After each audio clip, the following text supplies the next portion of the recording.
for the afternoon, and the minister himself did admit to such that more funding needs to be allocated to the various sectors. Just in closing, Dr. Driver, let's leave it on a high note. Something fabulous, groundbreaking that your organization has managed to steer. We are currently busy with Dr. Rumonaheng in terms of clinical trials for the diagnosis and treatment of prostate cancer.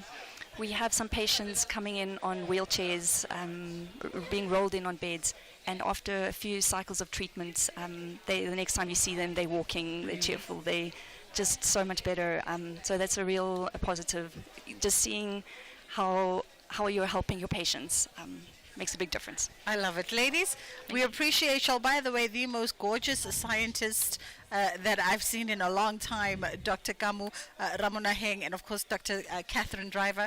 We appreciate the time with you this afternoon. That is how we wrap it up from here, but the conversations still continue with all the various stakeholders.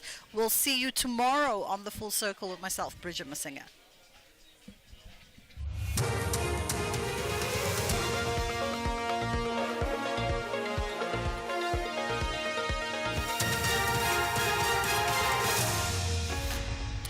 Thank you, Bridget. Top stories at 3. City Power loses R1 billion to aging infrastructure, and government puts measures in place in case of no approval of budget.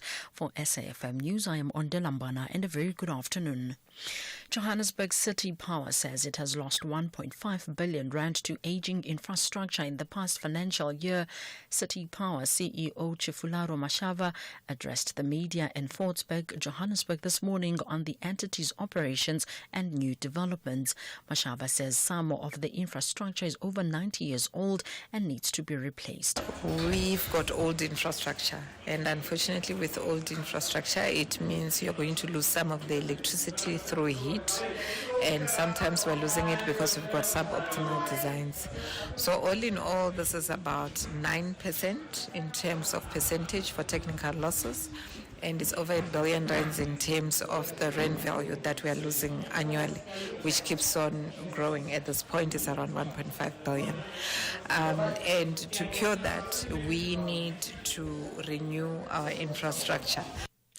9 people have been arrested for allegedly operating an illegal distillery in Western Oria, west of Johannesburg this morning. Police dismantled the illicit liquor manufacturing plant, seizing cases of vodka, whiskey and other types of alcohol worth over 600,000 rand. Gauteng Police Commissioner General Tombi Mtombeni says the suspects will be charged with illegal trade. We have arrested 9 people. 2 is Taiwanese. And then 7 of them is foreign nationals, 6 from Malawi, and then 1 from Mozambique. We are further taking this matter to NPA so that we can do a prosecutorial-led investigation. We are, of course, going to charge these people with the illegal trade or the illegal manufacturing, in actual fact, and also employing illegal immigrants. Minister in the Presidency, Khumbudzo Ntshavheni, says measures are in place that will ensure that government's work continues in case the 2025 budget is not approved by Parliament. This as the DA has expressed their opposition to the budget delivered yesterday. As the biggest partner of the ANC in the Government of National Unity, the DA is needed to pass the budget through a parliamentary process. Otherwise, the ANC will have to lobby for support outside the GNU to pass it. Speaking to the media at Parliament, Ntshavheni says government's work will continue. If the budget is not approved in terms of government funding, the PFMA provides for funding mechanism. We use the old budget that was done in that was approved in the previous financial year to then work until a new budget is passed. ANC Secretary General Fikile Mbalula says the proposed budget tabled by the Finance Minister Enoch Godongwana is pro-poor and transformative.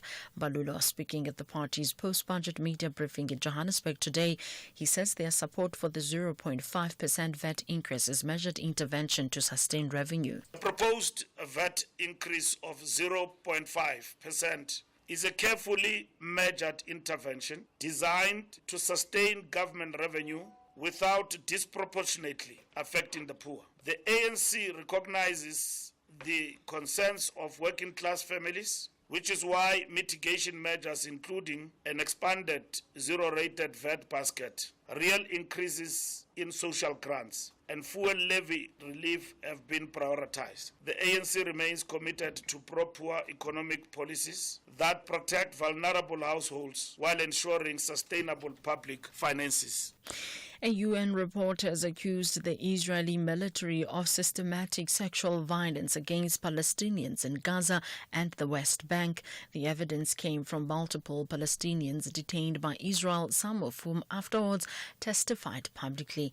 The investigators conclude that widespread abuse is being committed either under orders from or encouragement by Israel's leadership. The report contains detailed evidence of Palestinian men and boys detained, stripped naked and held for days in the cold, many reported being raped. The report also suggests the apparent deliberate destruction of maternity wards and of 4,000 embryos in Gaza's only fertility clinic could indicate a strategy to prevent births among a particular group. That is one of the legal definitions of genocide. Israel has rejected the report as shameful and unfounded. Recapping the top story, Johannesburg City Power says it has lost 1.5 billion rand to aging infrastructure in the past financial year. I'm Wandela Mbana for SFM News Headlines at 3:30.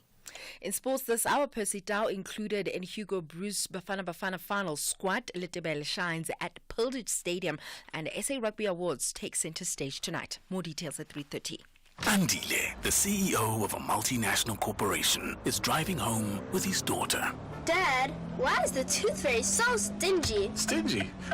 Well, she makes sure everyone gets something. Does everyone at your company get something? Yes, they're covered by Old Mutual Corporate's employee benefits. Even Abdul. Of course, he gets retirement benefits. And Sisampo on that big machine. She gets group risk cover if that big machine hurts her. Wow, that's amazing, Dad. Visit oldmutual.co.za/employee benefits and go from questions to solutions for your employees with Old Mutual Corporate. Old Mutual Life Assurance Company SA Limited is a licensed FSP and life insurer. T's and C's apply. Jazz lovers, the wait is over. Africa's grandest gathering returns on the 25th to the 26th of April at the Cape Town International Convention Center. Experience 2 nights of soul-stirring jazz, electrifying collaborations, and over 30 world-class artists across 4 iconic stages. Don't miss this unforgettable musical experience. Get your tickets now at ticketmaster.co.za. Brought to you by Independent Media, proud media partner of the Cape Town International Jazz Festival. South Africa's domestic 50-over cricket competition, the One Day Cup, hits fever pitch this week with the final set for Sunday 16 March at Boland Park in Paarl. Gold Rush Boland has finished the top of the log and secured a home final. They will take on the winner of the qualifier match between the Hollywood Vets Dolphins and Momentum Multiply Titans. Gather your family and friends, Rosanawe, and be part of the action. Get your tickets at cricket.co.za. Think bigger than just a banking partner. Think a team of specialized experts supporting you to make better financial decisions to enable your growth aspirations. Think a strategic partnership providing indispensable advice to help you make the right moves. Think bigger. Think Nedbank Commercial Banking. For more information, visit nedbank.co.za. See money differently. Nedbank. We're a licensed FSP and registered credit provider. Now, this entire week up to the 16th of March, right, the South African National Biodiversity Institute, that's SANBI, well, they've been hosting its first National Gardens Week, so visitors can enjoy free entry to all national botanical and zoological gardens across South Africa, including Kirstenbosch National Botanical Garden and the Pretoria Zoo as well. Now, this year's theme is Grow Your Joy. You got that? Grow Your Joy. And it's an invite for visitors to embrace nature, wellness, and community by taking a peaceful walk, joining a guided tour, or learning about conservation in some of the country's most breathtaking green spaces. So, nature has never been this open before. Celebrate, protect and enjoy biodiversity wealth. And get to the website too, which is sanbi.org, S-A-N-B-I, sanbi.org for details.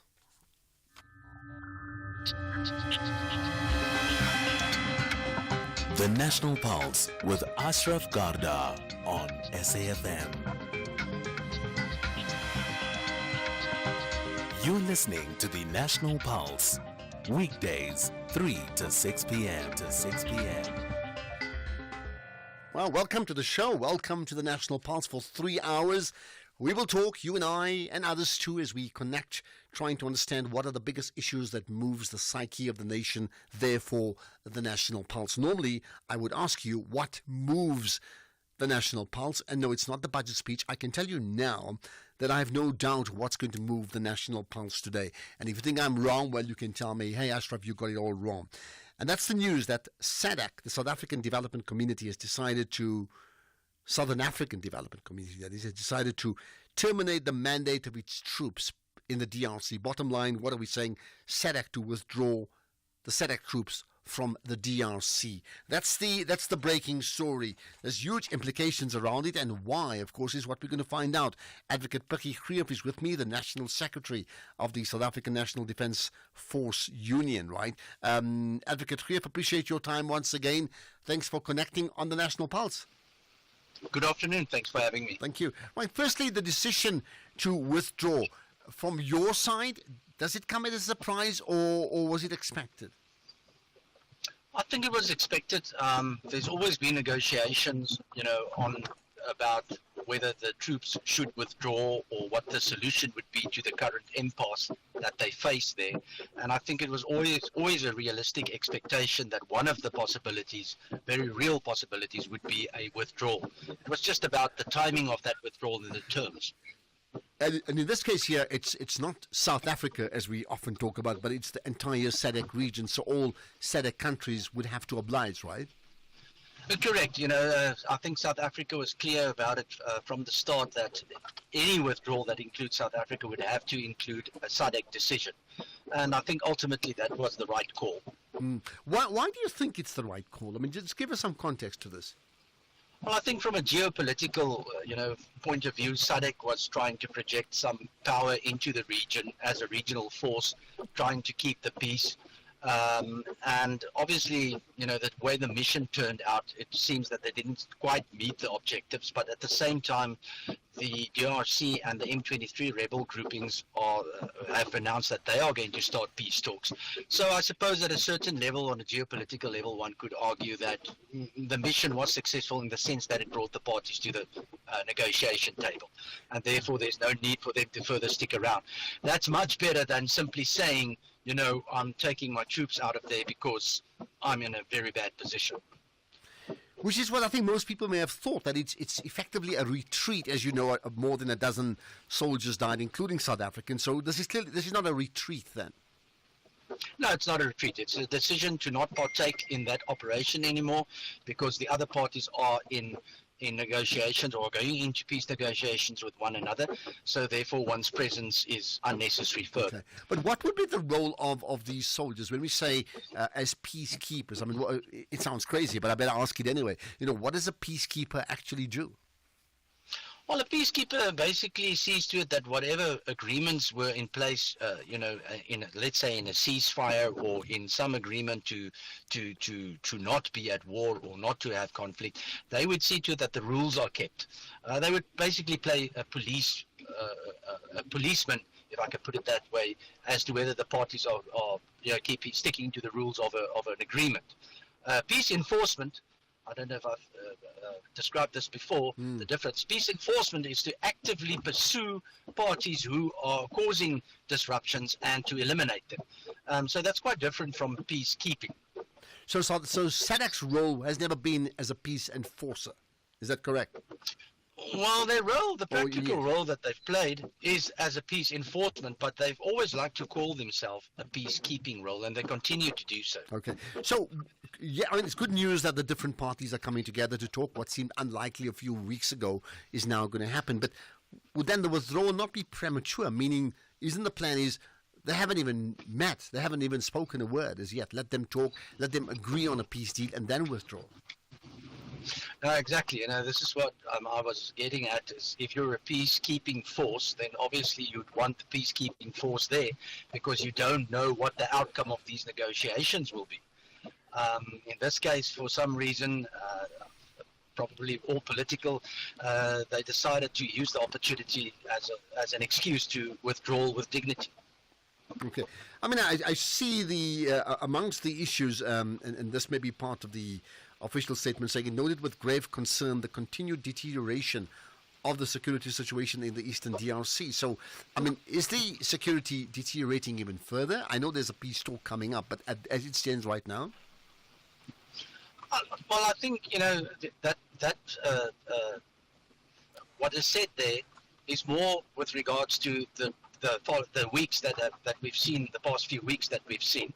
And the rebels have gained some more ground. So, they have quite a strong position. And once they're in a strong position, obviously the chances of conflict is much higher. The risk is much higher to the government forces of the DRC and vice versa. So I think that's what that paragraph refers to. Let's hope, because one thing we know is that all the experts also in defense are in one voice when they say the solution to this conflict is not in war, the solution is in negotiations. So they're putting a lot of faith in these negotiations. Let's hope it works. Okay. What about, and I understand, do you know much about the type of withdrawal? I mean, is it like an immediate one weekend withdrawal, or is it a phased withdrawal?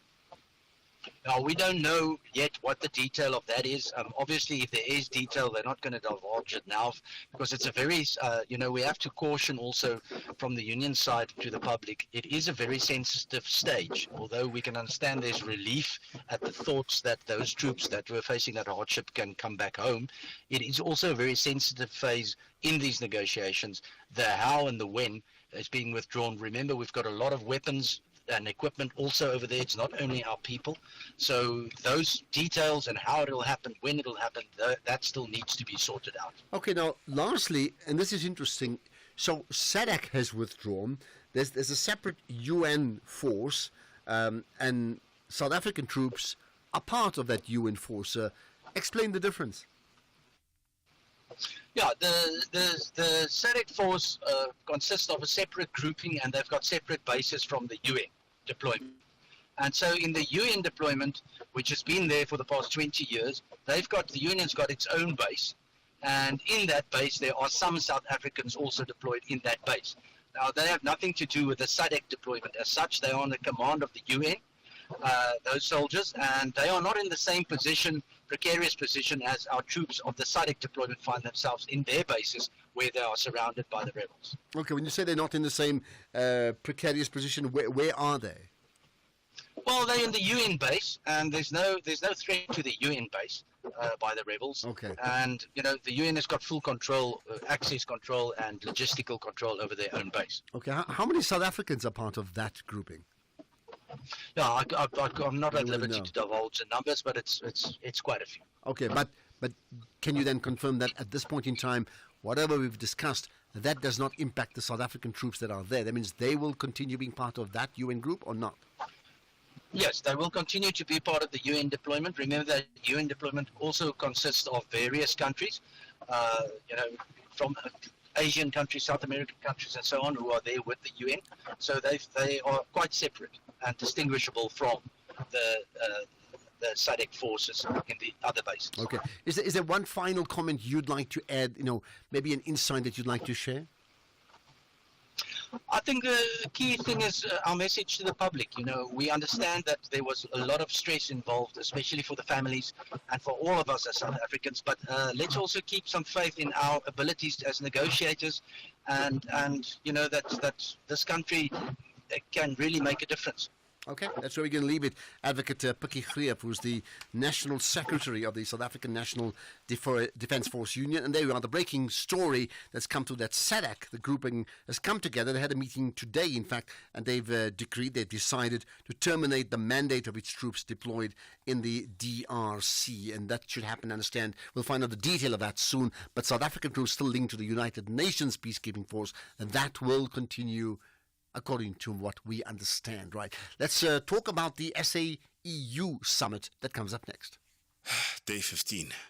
Location undisclosed. Mood brave. Music Eye of the Tiger. Dear Diary, it's been 2 weeks of epic challenges against some of the most memorable and epic Survivor contestants. I have endured some harsh weather conditions, unbelievable drama, and these fire tokens have given me and the other contestants a second chance to stay in the game. Food. I feast on the defeat of my enemies. Vumi over there is busy planning and scheming, thinking that he can get me off the island. Never mind though.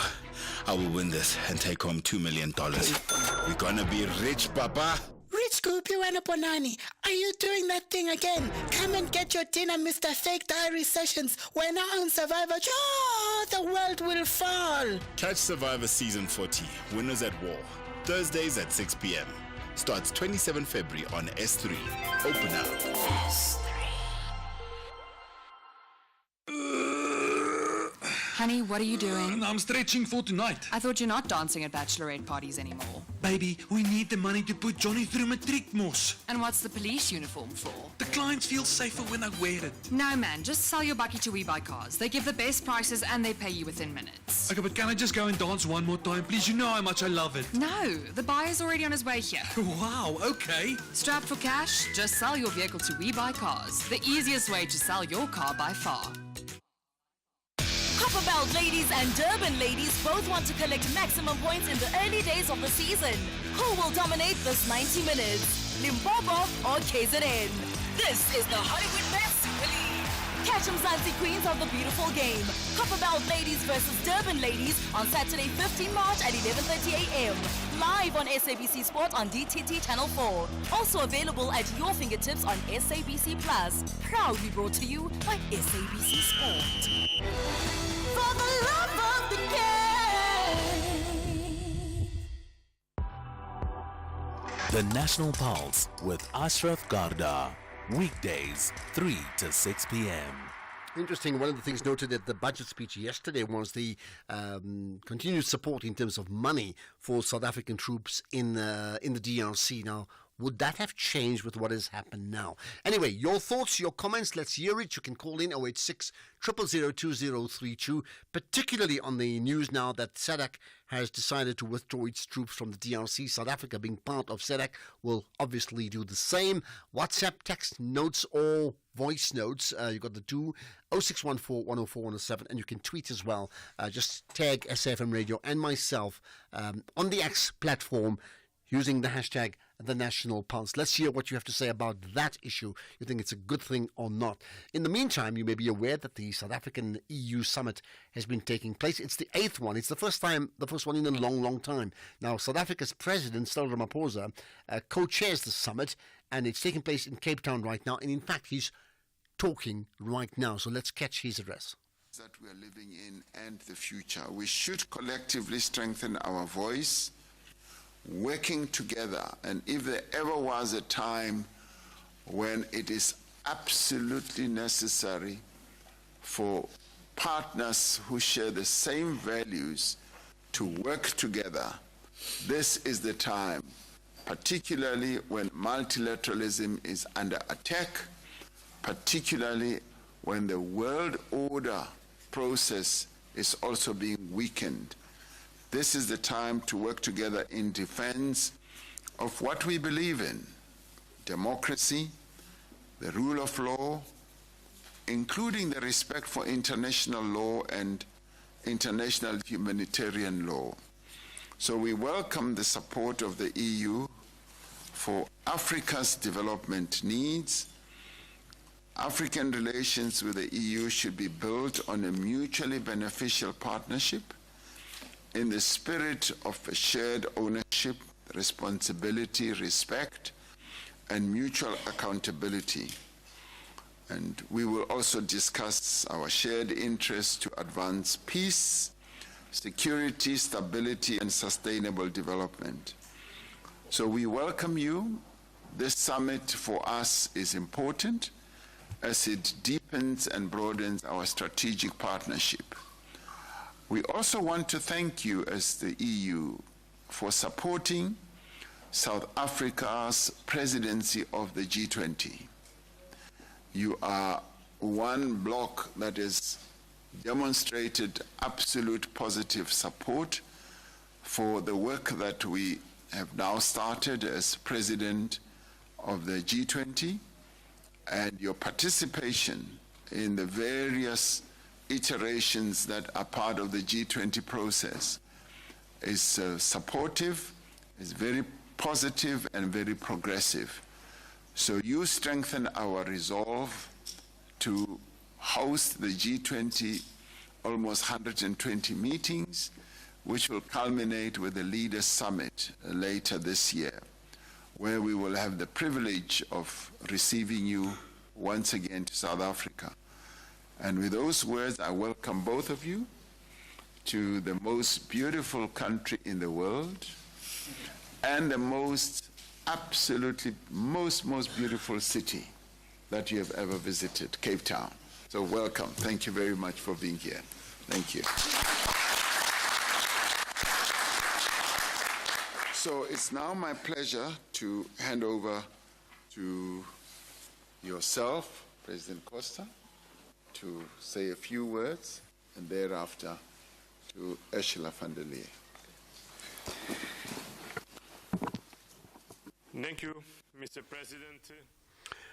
Okay, we'll actually reconnect with the goings on there, the EU, SA-EU summit, just to confirm that, and the Ursula he refers to is significant because that is the head of the European Union that we're referring to is in the country as well. So clearly a significant development. The big question is why, and the context of all of that, amongst many other issues, is the fact that both South Africa and the European Union, in fact, have been in a position where both have been attacked in some way or the other by a person by the name of Donald Trump. So all of that very, very interesting indeed, right? Okay, we should be chatting and connecting to Khayelitsha Khumalo from the SABC News International Desk, who's in fact covering this summit, but let's see if we can get to him as soon as possible.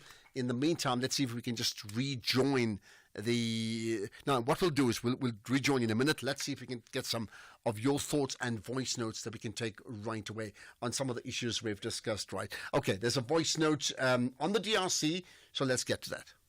Good afternoon, Ashraf, your team, the listeners.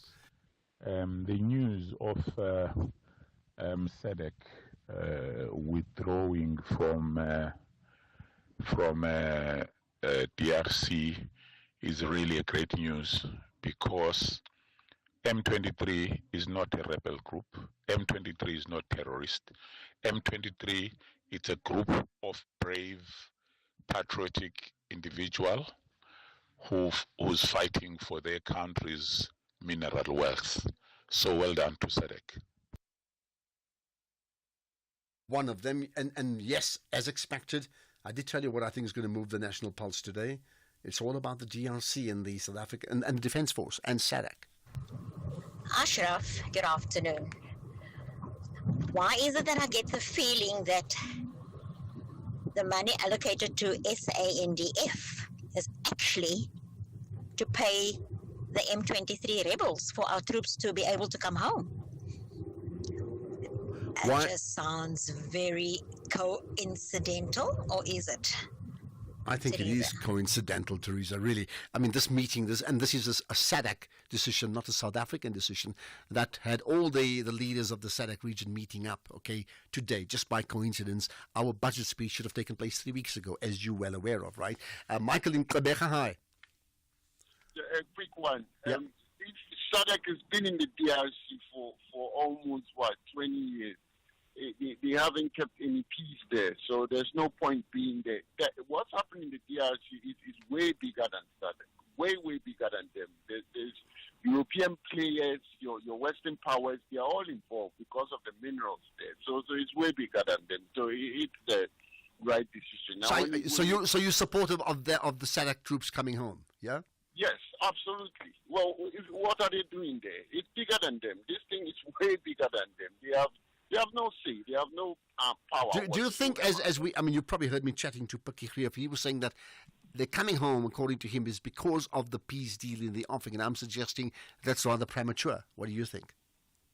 No, it's you see, the DRC, right? the minerals that country has.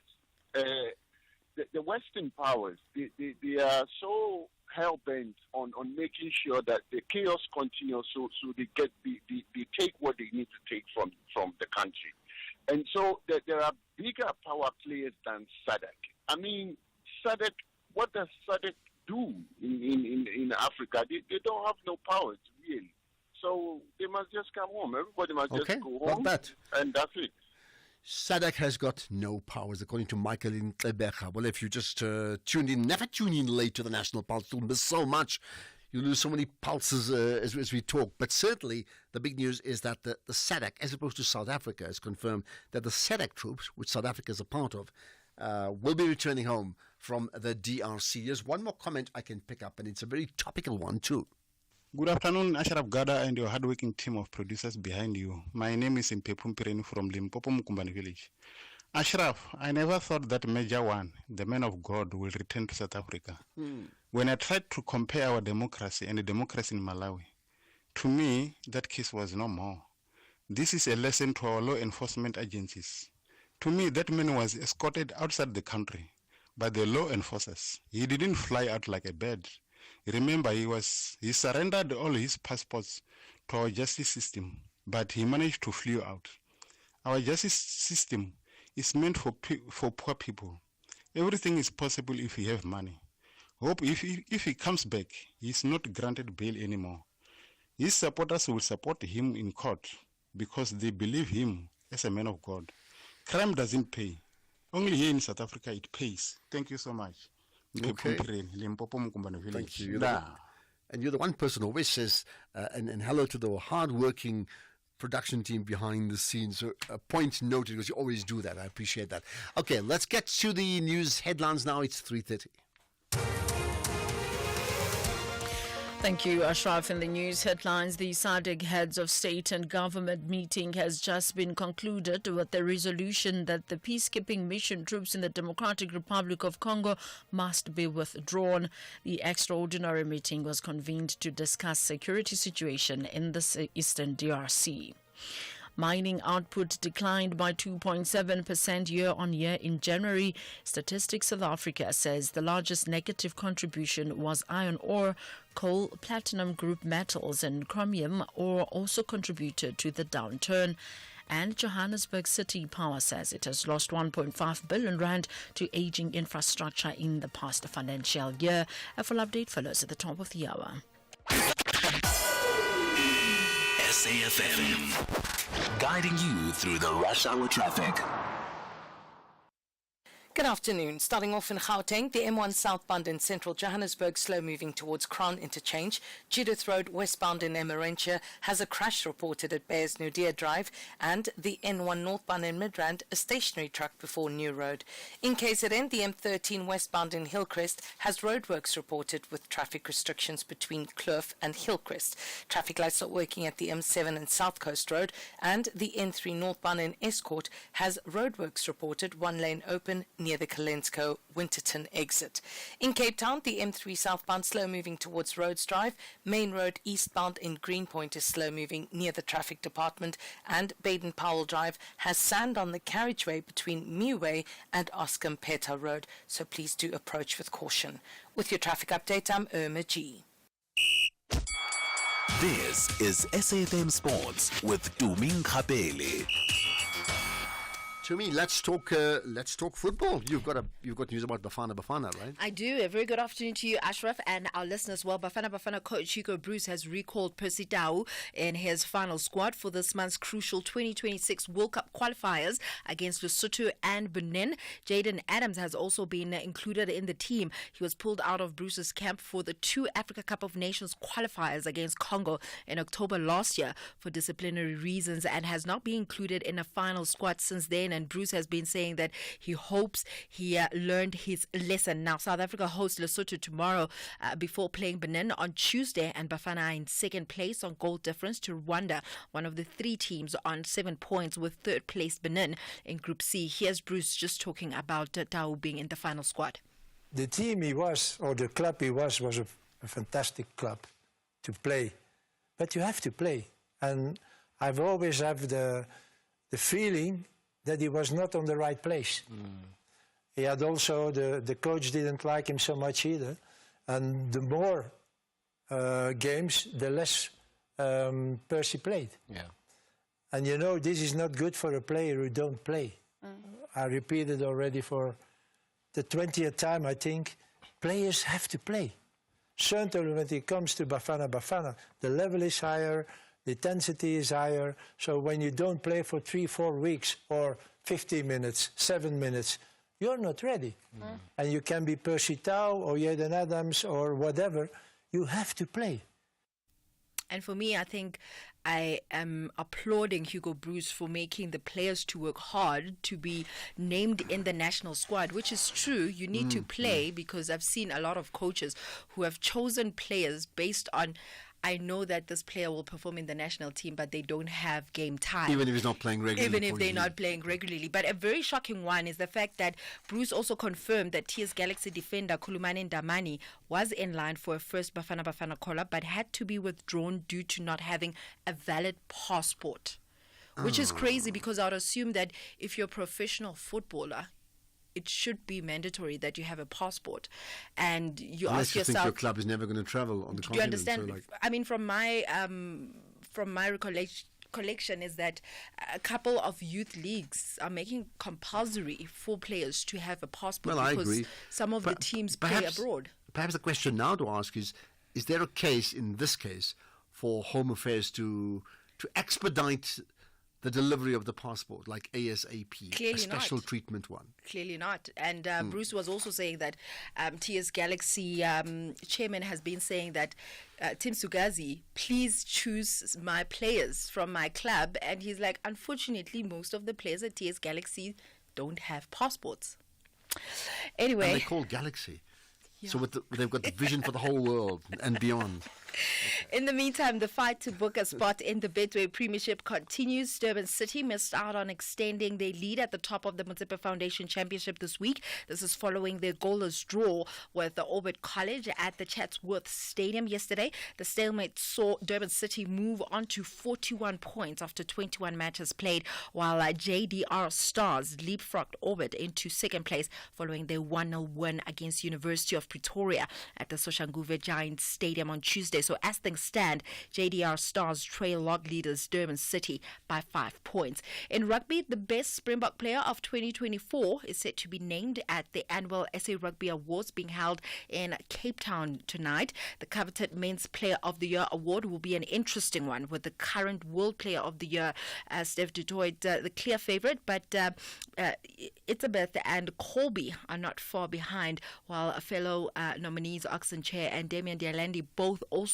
enjoyed brilliant seasons. Erasmus will also be among the strong favourite for Coach of the Year. He's up against Bulls coach Jake White and Blitzboks coach Philip Snyman. In athletics, teenage sprinter Karabo Letebele stormed to victory in the men's 100-metre final, clocking 10.19 seconds, which is the fastest junior time in the world this year at the Athletics South Africa Grand Prix Continental Tour Challenger 1 at Pilditch Stadium. And this is what he had to say after winning. Last week I ran at 10:27 and in training 2 weeks before that I ran at 10:30. So I am confident that I can even go even faster than this. No,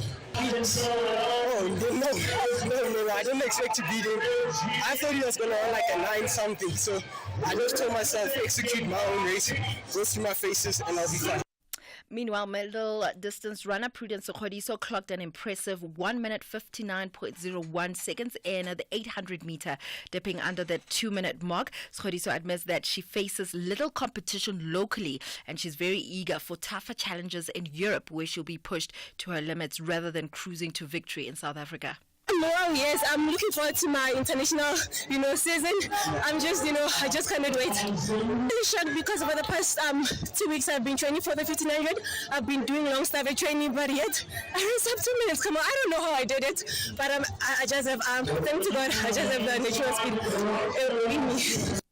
Actually, she was planning to run the 1500 meter yesterday, but there were no other entrants, and that event was cancelled, and therefore she ended up running that 800 meter. In tennis, Carlos Alcaraz moved closer to a rare Indian Wells three-peat as he breezed past and exhausted Grigor Dimitrov 6-1 and 6-1 to reach the quarterfinals. He next faces Francesco Cerundolo. Then also in the meantime, Madison Keys claimed a 15th straight victory, beating Donna Vekic 4-6, 7-6 and 6-3. And next up for her is Swiss wildcard Belinda Bencic. And finally, in motorsport, an energized Lewis Hamilton says that he's enjoying the most exciting period of his life as he is adapting to his new team Ferrari and gearing up for the challenge of winning a record 8th Formula One World Championship with the Italian outfit. Sunday's season opening Australian Grand Prix will be Hamilton's first race for the Glamour team after winning his 7 titles with McLaren and Mercedes. Now, the 40-year-old says that he's still getting to grips with his car and the Ferrari way of doing things, but he was finding the work very stimulating. It'll be interesting and exciting. So the Formula One season is upon us. We're at the we're the starting blocks in that sense, right? Yeah, on the grid. In fact, let's put it that way. Yeah. What time is the race on Sunday? Do you know? If it's Australia, it's probably like 6 a.m., 7 a.m. South African time. Yeah, I'll confirm it. Because, you know, I'm fasting, so we start fasting at about 4:45. I'm wondering, are we fine for that? I could certainly watch it at 6 o'clock in the morning or something along that line. So it's one thing that you're definitely looking forward to. It's at 6 a.m. Well, there you are. Okay, 6 a.m. Australian Grand Prix, and Hamilton is the man in red now. Yes. With the Ferrari. Goodness, the world has changed. Can you just imagine that? Right, more sport. You're done, right? In the next hour. And now everybody's saying, okay, which team are they going to choose? Which, in fact, with Formula One, here's a question to me. You can think about it. I'll give you a chance to think about it. But from an audience point of view, listening, do you follow the driver or do you follow the constructors? That means, do you follow like Ferrari or McLaren? Do you follow the team or the driver? I think that's the one sport many people follow the driver or the team. It's not like in any other sports where naturally 95% will always follow the team. You tell me, certainly I'll get to know. 0614 104 107. You can post a comment now via WhatsApp, or you can also post it on social media on our Twitter or X feed. The citizens are not willing to settle for anything less than a win. And now it's with Haaland and on to Foden. Foden to finish the game. And he does. However, the Seagulls want to triple their efforts to collect valuable points against reigning champs. Lovely touch for Mitoma, and Mitoma could be away. Here it is. Mitoma one-on-one. Mitoma, delightful. This is the Premier League. Witness the superb contest, Manchester City FC versus Brighton and Hove Albion FC on Saturday 15 March at 4:30 p.m. live on S3. Also available at your fingertips on SABC Plus. Proudly brought to you by SABC Sport. For the love of the game.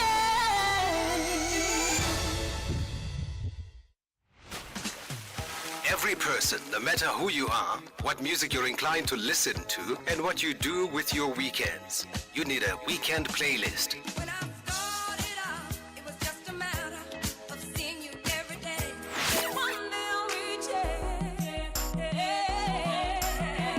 It's that musical mix of music that accompanies the lazy weekends, whether catching up with friends and family or just taking some time to reflect.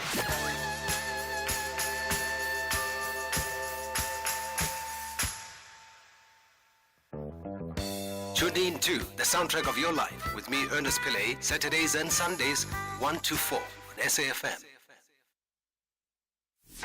Ashraf Garda on SAFM. How long does a lifer have to serve time in prison before they are considered for parole? It then depends to when were you incarcerated. People who were incarcerated before October 2004, those people by law were supposed to, at least 20 years before they become eligible to be considered for parole placement. And currently we have in the main all those the people who were incarcerated after 2004 October. Those are the people who are now in the main are doing life sentences, and they had to finish that 25 years. Department of Correctional Services spokesperson Singabako Ngumalo. You're listening to the National Pulse. Missed it? Find the podcast at safm.co.za. Well, you're exactly where you should be, connected to the National Pulse, aren't you? Now, has your medical aid gone up this year? That does not mean that you have to pay more for your car insurance too. Get a quote, and if OUTsurance can't beat your car insurance premium, ask them for 500 rands in cash. Make that 1,500 rands in cash if you've been claim free and with the same insurer for 3 years. Get monthly savings on your car insurance or cash in your pocket. So either way, right? SMS out to 30754. That's out to 30754. With OUTsurance, you always get something out. A licensed insurer in FSP, T's and C's online. The National Pulse, weekdays, 3 to 6 p.m.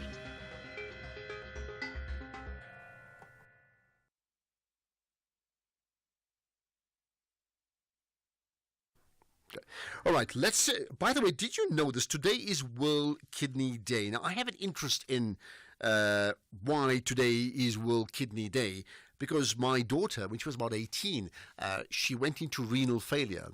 And as a result of that, my wife firstly then donated a kidney to her, so Jamila to Adila, and then after 5 or 6 years she needed another kidney, and then she got one having gone onto the national donor list. So why I'm saying that, Sizwe Lungelo Khadebe, I have a personal interest in World Kidney Day. I appreciate your time. Thanks for joining us. Very interesting, Ashav. Very interesting for this brief introduction, and I'm glad I'm speaking with, have a conversation with somebody that understands, and it's such a pleasure to be here representing the Renal Care Society of South Africa and World Kidney Day South Africa. Yeah, absolutely. Well, I mean, we understand, but as you would also know, we understand because knowing about kidneys does mean that there's a kidney issue with all its trauma that goes with it in our family, right? But to give you your title, you're the World Kidney Day champion and the ambassador for the Renal Care Society of South Africa. So first things first, what does a World Kidney Day champion do? Basically, a World Kidney Day champion seeks to actually join forces with the various stakeholders across the globe to actually provide preventative care through awareness about kidney disease and all the various factors that lead to kidney failure, mostly the prominent ones. And preventative care is actually the tool that most people, especially in our continent, Africa, have in their head, within their locus of control, because if you get into kidney failure, treatment is damn expensive in South Africa and not affordable to most people. And even the middle class cannot afford kidney treatment. Well, I mean, you're spot on there. We'll talk about the treatment and the preventative in a moment, right? Let me ask you, just so that we understand it, right? When we're talking about World Kidney Day, I mean, there's a focus on kidney. Now, we know we need to look after our heart and look after your legs and look after your other organs like your lungs and what have you, right? Why is the kidney that important? You know what? I didn't know about this until I lost my kidneys. But a kidney serves as a cleaning system in your body. Just imagine if your car did not have an exhaust line, could not reduce all these toxins created by the engine and the diesel or petrol. Just imagine if it's stuck inside your car would not be able to function, to be overloaded, it would not be able to serve its purpose. So kidneys actually cleans our bloodstream. It has multiple functions, but one key one is to remove all the things that the body do not need from the food that we eat and the various food, and it cleans the bloodstream and removes all the toxins through urea or otherwise outside the body. Okay, so when it fails to clean the bloodstream because you've got renal failure, what then happens to you? what happens to you is you sometimes feel overloaded because you're not releasing enough toxins and enough water that is not needed by your body. You feel overloaded. Some people see themselves gaining excessive weight and they believe maybe life is going well, and you have it becomes swollen across the body.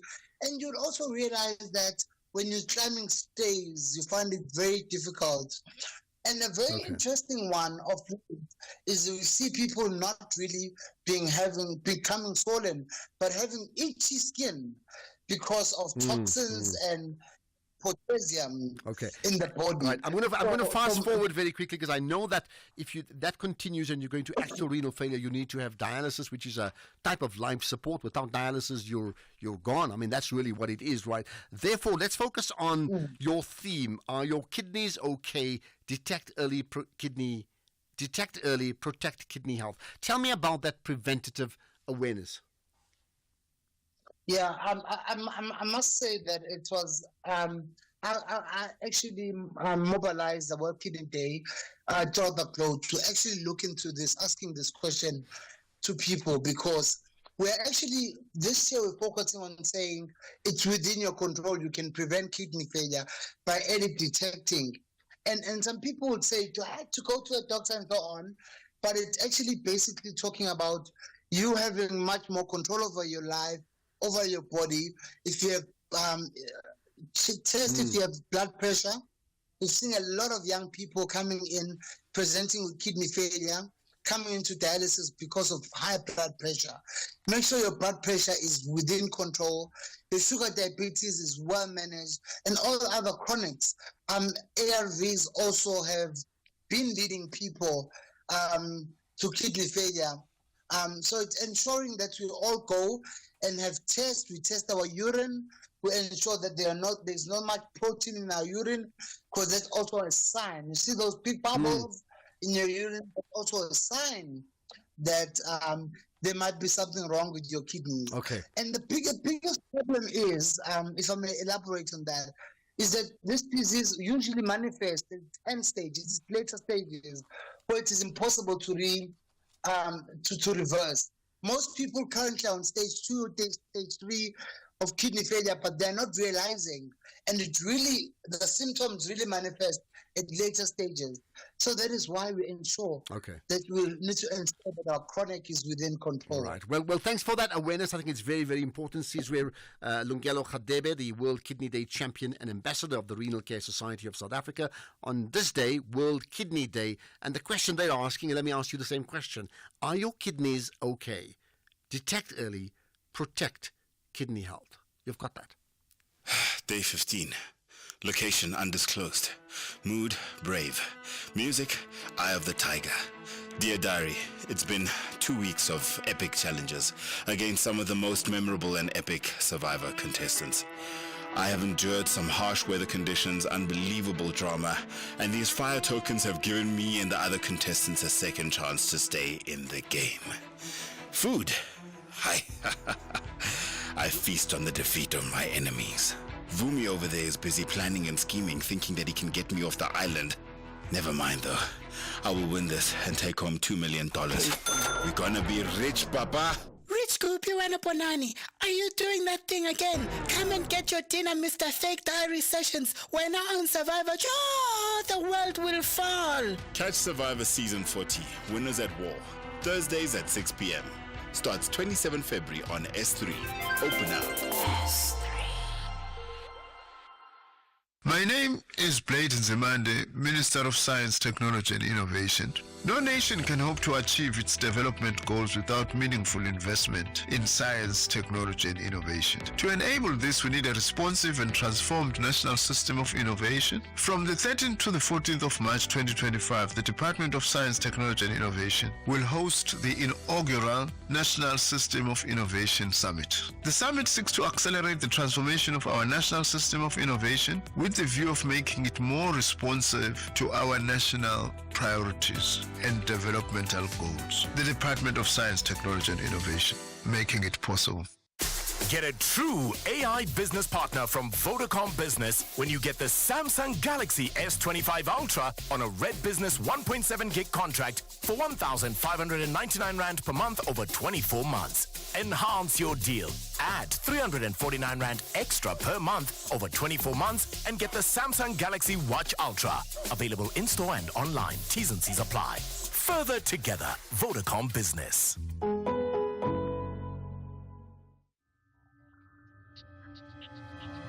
The National Pulse, weekdays, 3 to 6 p.m. Right, lots more to talk about, and we will try and get your thoughts and your reaction on some of the biggest issues we've been talking about as soon as we can, right? In the meantime, let's talk about South African museums, or the Iziko museums. Do you know that they are now celebrating this year 200 years, so a bicentenary? That is a big deal indeed. Let's talk about that with Jabulani Sithole, who's the chairman of Council of Iziko Museums of South Africa. Jabulani, appreciate your time. You connected now to the National Pulse. Good afternoon. Yes, I'm grateful to be here. Thank you, Ashraf. Now, I tell you what, as part of my intro, I'm going to mention two things he's going to do about football, but it so comes back to you. 2 days ago, we heard about a rebuilding of a football stadium for Manchester United in England, right? And the owner made the point about we need to build something that people will come, tourists in their droves. And he gave the example of the Eiffel Tower, which then brings me back to you, that what is the role of a museum or museums, and how do we get people to visit museums in big numbers? Surely one of the things that we need to be doing, in the 200 years, is to try and actually reimagine our museum spaces. Museum, for instance, in the case of Iziko, are 200 years now, which is quite a milestone, but it has a very mixed history. So whilst we actually recognize that history, what is important is to reinterpret that, particularly because the kind of question that you are raising is who are we targeting? Yeah. And I think for me, the people that we have in mind are the younger people who should actually be aware and be conscious of certain things and strive to actually make a better sort of contributions to the development and understanding of our society as a whole. And in this space, the museums are quite crucial, I think, in some of the outcomes in our government, for instance, your social cohesion, your nation building. So in this case is to actually then ensure that you have very vibrant exhibitions that you're actually having, covering a number of things, but also the research is also quite vibrant itself. The education system, the education about museums and our heritage and our culture. Those are the things that would actually be much more important. But the education emphasis is on the dynamism that you want to introduce into that, so that people can begin to talk about these things, debate them if need be, revisit some of these contents, so that we don't actually have a focus that is going to be taking us to the past, but bring us to the present and the future. What you raise is so important, because whereas museums in many ways reflects a history and a heritage, and all countries do that, right? But your point, you spoke about the dynamism and the relevance of museums. If that's not there, then those museums just exist as a museum, and you have to force people to go there. So your point about young people is particularly important, right? In your own transformation process. How then do we do that? Become more relevant in our museums and ensuring that the dynamism is there, that people are not forced to go there, but they're actually forcing themselves to bring others there because they're begging to get in.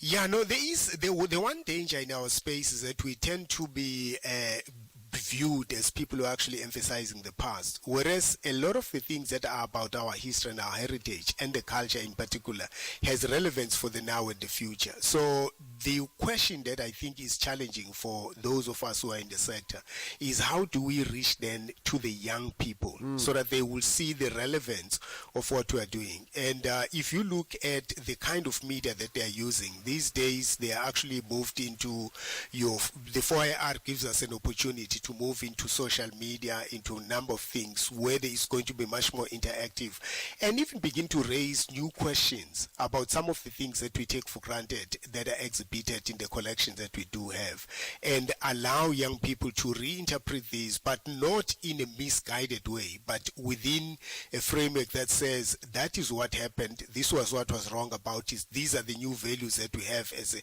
a society, and this is where we're striving to go. So if you lose the audience, then you have actually missed the ball altogether. Absolutely. So I mean, the point is valid about the 4IR and being very, very dynamic about that.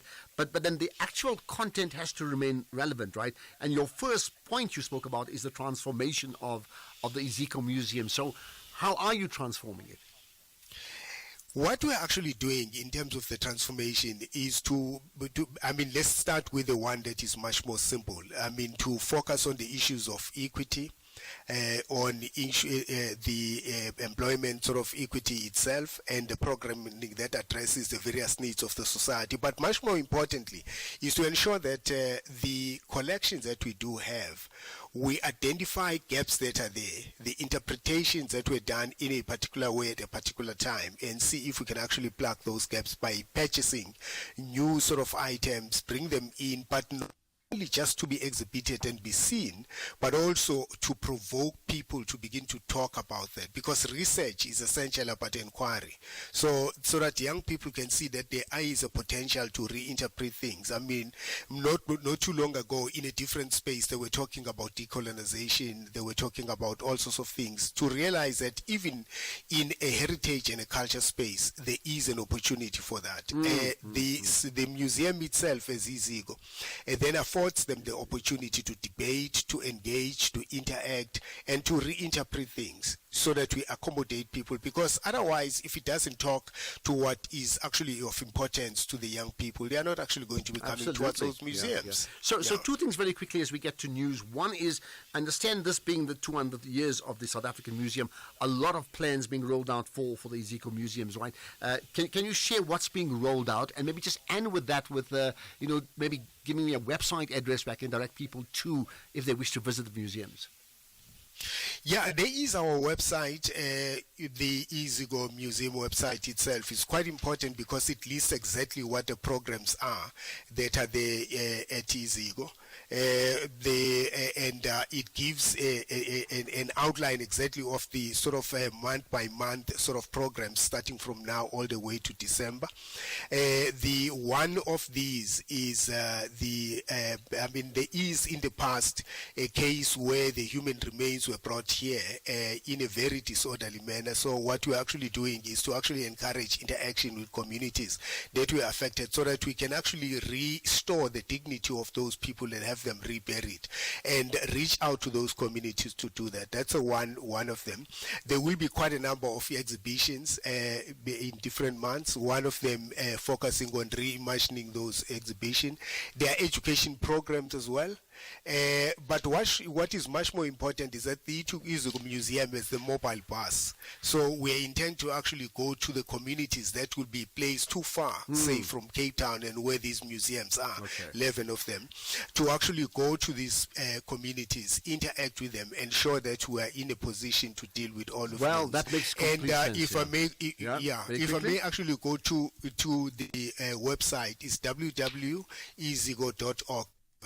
Okay, so that's where these are detailed. All right. Yeah, iziko.org. I'll get Vusani as well to just tweet it out as well. Much appreciate your time. I tell you what, I like the idea of the museum on wheels. You have to get to the communities for them to be fully aware of it. Jabulani Sithole, I need to get to the museum as well soon, right? Chairman of Council, Iziko Museums of South Africa. 200 years for museums in South Africa. That should certainly get you thinking. Let's get the news now. Here's on the Alain Bana.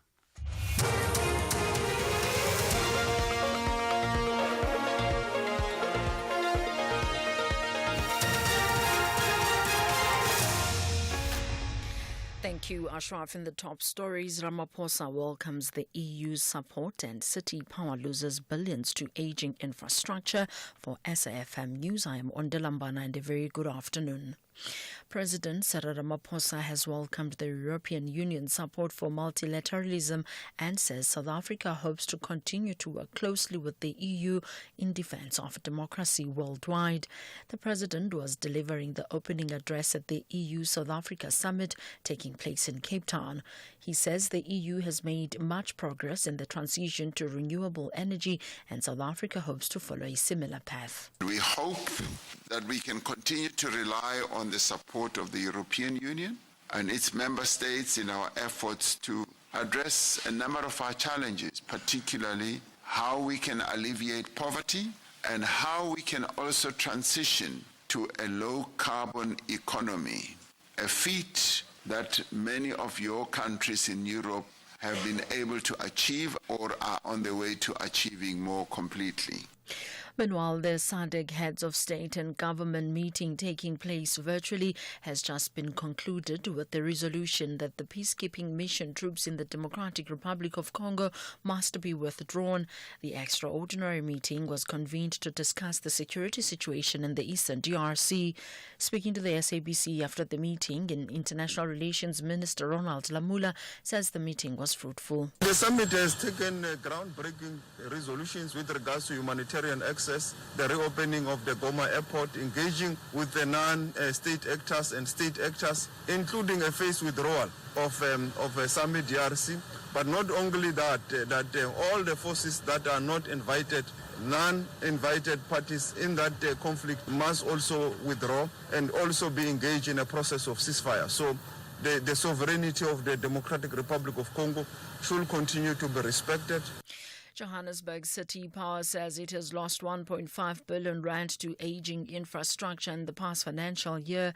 City Power CEO Chifularo Mashava addressed the media in Fortsburg, Johannesburg this morning on the entity's operations and new developments. Mashava says some of the infrastructure is over 90 years old and needs to be replaced.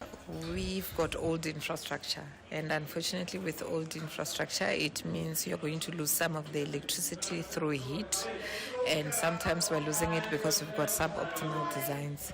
So all in all, this is about 9% in terms of percentage for technical losses, and it's over R1 billion in terms of the rent value that we are losing annually, which keeps on growing. At this point, it's around 1.5 billion. And to cure that, we need to renew our infrastructure. Statistics South Africa says mining output declined by 2.7% year-on-year in January. Stats South Africa says the largest negative contribution was iron ore, coal, platinum group metals and chromium ore also contributed to the downturn. Manganese ore, copper, nickel and diamond production also expanded in January, but not enough to push overall mining growth into positive territory. On a month-on-month basis, seasonally adjusted mining production decreased by 1.2% in January 2025 compared with December 2024. This followed a month-on-month decline of 3.7% in December. The culpable homicide trial of the partner of the late Constitutional Court Justice Yvonne Mokgoro has been postponed to June 17 in the Berkeley West Regional Court in the Northern Cape. Justice Mokgoro died on the 9th of May last year following a car crash in 2023. Her partner, David Melesi, was allegedly the driver of the vehicle that crashed with a truck on the N12 road between Kimberley and Warrenton in the Northern Cape. The case started on Tuesday and had set aside 3 days for the trial. Recapping the top story, President Cyril Ramaphosa has welcomed the European Union's support for multilateralism and says South Africa hopes to continue to work closely with the EU in defense of democracy worldwide. I am Wanda Lambana for SAFM News headlines at 4:30. In sports this hour, World and SA Rugby help ex-players screen for brain damage and Dabogo in South Africa to prepare for the World Championships. More details at 4:30. SAFM, guiding you through the rush hour traffic. Good afternoon. Starting off in Gauteng, the R55 in Kyalami has flooding reported between Arthur Road and Main Road. Judith Road westbound in Emerenche has a crash reported at Bears Nodia Drive, and the JP Morgan Corporate Challenge takes place today with road closures and traffic restrictions in place as of 3 p.m. until 8 p.m. for the annual road racing event. In KZN, the N3 westbound in Hillcrest queuing towards Shongweni exit, the N3 eastbound queuing towards Spaghetti Junction, and Umgeni Road westbound slow moving through Springfield Park. In Cape Town, the M7 Jakes Havel Drive southbound is slow moving towards the R300 highway. The N1 outbound has a stationary truck before Old Oak Road. The M3 southbound is slow moving towards Rhodes Drive, and the M5 southbound slow moving towards Racecourse Road exit. With your traffic update, I'm Irma G. Stay safe on the roads. SAFM is with you. CFI, a global leader in online trading, is now in South Africa. Access 15,000 plus instruments, currencies, stocks, metals, crypto CFDs, indices, futures, and more on world-class platforms. Enjoy zero pip spreads, no commission fees, and 24/7 support for confident trading. Visit cfi.trade for a secure, transparent trading experience. Don't miss the National Pulse with Ashraf Garda, Tuesdays at 16:45. Proudly sponsored by CFI. CFI Financial, an authorized financial services provider. T's and C's apply. Copperbelt ladies and Durban ladies both want to collect maximum points in the early days of the season. Who will dominate this 90 minutes? Limpopo or KZN? This is the Hollywood Men's Super League. Catch Mzansi Queens of the beautiful game. Copperbelt ladies versus Durban ladies on Saturday 15 March at 11:30 a.m. Live on SABC Sport on DTT Channel 4. Also available at your fingertips on SABC Plus. Proudly brought to you by SABC Sport. For the love of the game.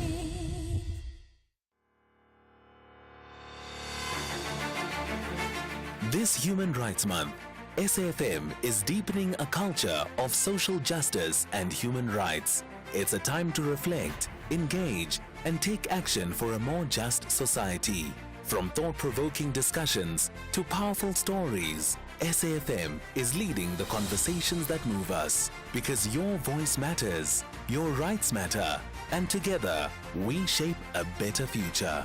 SAFM, leading the conversations that move us. The National Pulse with Ashraf Garda on SAFM. You're listening to the National Pulse, weekdays 3 to 6 p.m. I suppose the only other thing after the budget speech is the reaction to the budget speech. And, yesterday we threw the lines open and we asked you to give your one word. I can tell you now, there were only 2 words used to describe it that was complimentary. The rest, from political parties to you, the audience, very, very critical. Now, what about the African National Congress themselves? Well, the ANC had a media briefing today to outline their party response to the 2025 budget, which was presented in Parliament yesterday.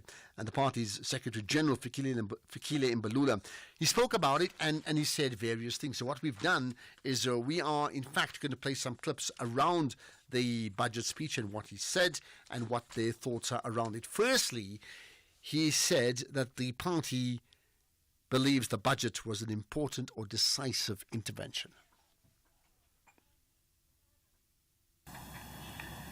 The African National Congress welcomed the 2025 budget proposal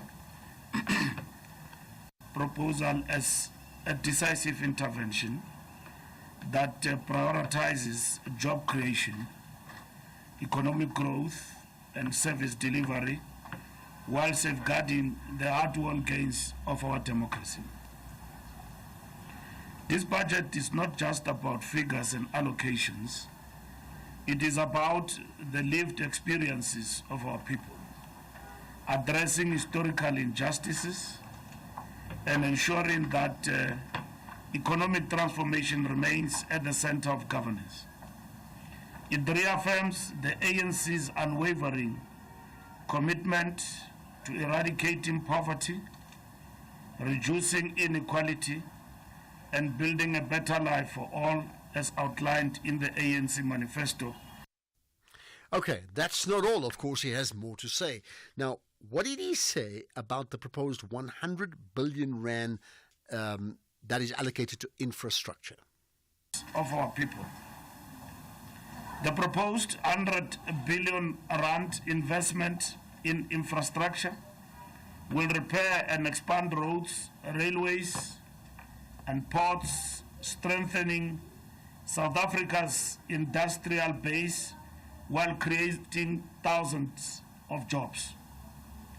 This aligns with the ANC's long-standing commitment to integrating rural and township economies into the mainstream economy and dismantling apartheid spatial planning. The ANC's commitment to ensuring that economic growth is inclusive and sustainable finds expression in the expansion of the public transport infrastructure network, creating new economic opportunities for communities that were historically excluded from economic hubs, the revitalization of all of our rail network and freight transport system will further lower the cost of doing business, improve market access, and ensure that industrialization benefits all sectors of society. The presidential employment stimulus, which has already provided opportunities for hundreds of thousands of young people and young South Africans, is set to receive an additional 15 billion rand, reinforcing our commitment to tackling unemployment and ensuring that young people are equipped with the skills and opportunities necessary to enter the form. And then there's more. Then there's more.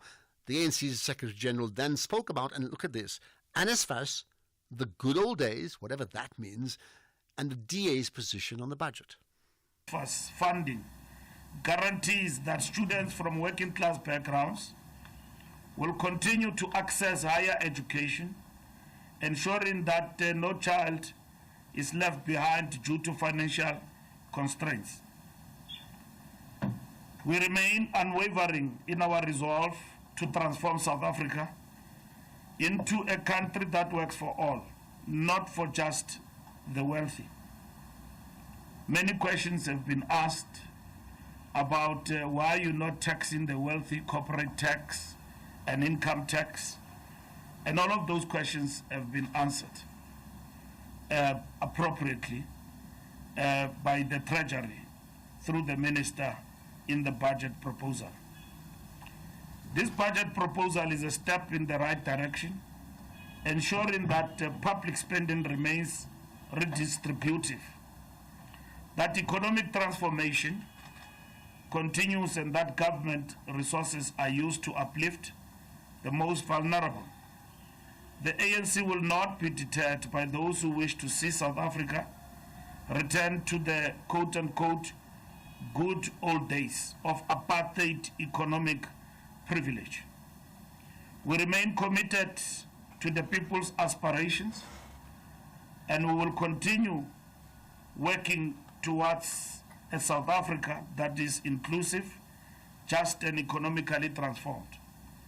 As expected, the DA has once again revealed its anti-transformation agenda by opposing the progressive budget proposal. Their opposition is not based on concerns for fiscal responsibility, but is instead a desperate attempt to undermine transformation, protect white monopoly capital, and roll back the democratic gains made over the past 3 decades. The DA seeks to use the budget process as leverage to renegotiate its role within the GNU, not because it has interests of the people at heart, but because it is determined to advance an agenda that prioritizes privilege over progress. It is disingenuous for anyone to project themselves as poor in terms of their disposition, when in fact they are not. The DA's demands expose their true intentions. They want labor laws to be scrapped so that employers can fire workers at will. They want black economic empowerment policies to be abandoned. They want to weaken institutions that have been established to reverse economic exclusion. These are the same policies that entrenched inequality and racial capitalism in the past, and the ANC will never allow such regression. Their opposition to the VAT increase is not about protecting the poor. It is about ensuring that economic policies serve corporate interests at the expense of working class South Africans. In their desperation, they seek to create an Israeli Gaza type situation using the Western Cape as their political salvo, a scenario in which African and colored people of the province will be treated as subhuman. Okay, strong words from Fikile Mbalula, the General Secretary of the Secretary General of the African National Congress. That those last lines, I wonder, what does that say? If he can say that about the DA, why are they still GNU partners? I mean, just think about that. And I'm sure you're going to respond to that. Let's get your thoughts on the other issues. Warren in Stutterheim, go for it. Good evening, Ashraf. Yeah, good evening. I just want to say, generally, thank goodness for freedom of speech in this country. Would that man that blabbered his mouth off, please reconsider what he said. If there was libelous things said, and I'm not trying to say he said libelous things, but if he did, he's a blabbermouth. A lot of people have listened. Which man? I mean, you're not being specific, Warren. Who are you talking about? Mabula, who's just been talking. What did he say that's libelous? Tell me. He's been general of the ANC. Yeah. He's been sprouting off about this and that and this and that. I'm a neutral person who is trying to come up with a solution for this country in my own little way. I'm elderly, fine, but I can see that this man has just got vitriol in his speech. And it's very bad for the general mood of the country, because people, when they hear that, can judge him.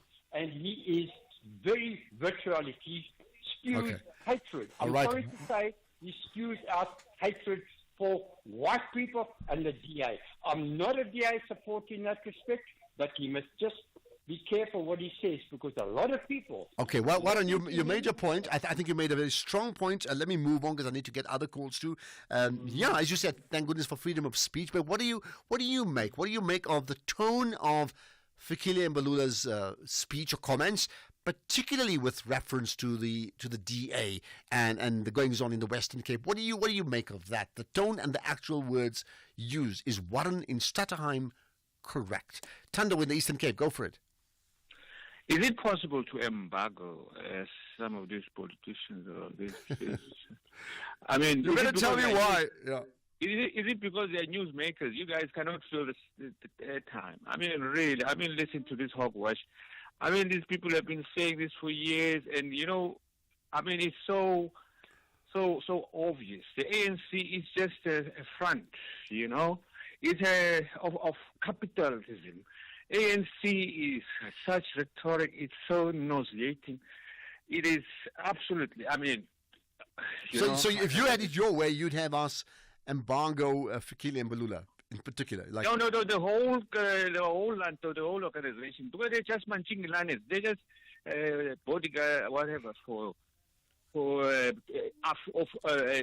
beneficiaries and benefactors of apartheid. That's what they are. That's what the ANC, and it has shown it so true colors.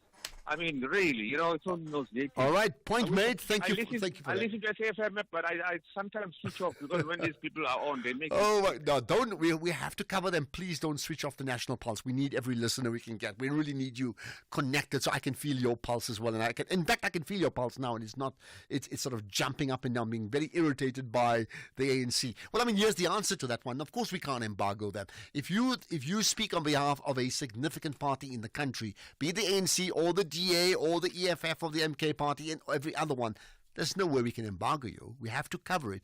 But then we counter that by people like you being very upfront in a democracy. I think the guy is talking nonsense. You're entitled to say that, and you've effectively done just that. There we are. This is the National Pulse. Andile, the CEO of a multinational corporation, is driving home with his daughter.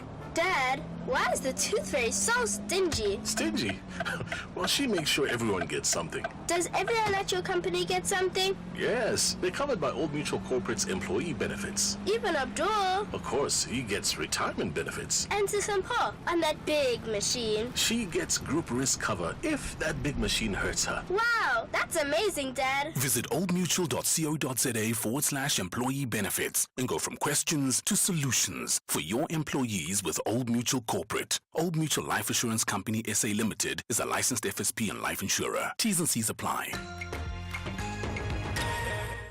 South Africa's domestic 50-over cricket competition, the One Day Cup, hits fever pitch this week with the final set for Sunday 16 March at Bolland Park in Paarl. Gold Rush Bolland has finished the top of the log and secured a home final. They will take on the winner of the qualifier match between the Hollywood Bets Dolphins and Momentum Multiply Titans. Gather your family and friends, Rosa Nawe, and be part of the action. Get your tickets at cricket.co.za. Dr. Malava, you are a genius, man. Dr. Malava speaking. How can I soothe your heart today? Hey, Doc. My Bezo says I'm not romantic enough, and with Valentine's Day coming up, I want to brush up on my romantic talk. Ah, Uncle Mo, I've got you covered. Or better yet, I'll have you improve on your game and have you all set. Oh, Doc, what are you saying now? Grab a tennis racket, a bottle of water, and some fresh green fluffy tennis balls, Malume. Tennis racket, tennis balls. How is that supposed to help? In the arena, Serena Williams will have you saying 15 love, 30 love, 40 love. It's love everywhere, Malume. Catch in the arena. Serena Williams, Sundays at 7 p.m. Starts 9 February, only on S3. SFM commemorates Human Rights Month. We are all responsible for the protection of our rights. SAFM, leading the conversation. X at SAFM Radio and at Ashraf Garda. So in the midst of the conversations around the budget speech yesterday and maybe even the day before, this issue almost sort of fell by the wayside, but it's very important. The Minister of Basic Education, Siriwe Khwarube, has announced that 93% of identified pit toilets in public schools across South Africa have now been eradicated through the Sanitation Appropriate for Education initiative, which is called SAFE, right? So let's get reaction. There's been a separate reaction about who should take credit for it, from whether it's a DA taking credit on the one hand, or in fact it is something that was set up long before the current DA minister, in this case here, became the incumbent, right? But outside of that, what about people in the education sector?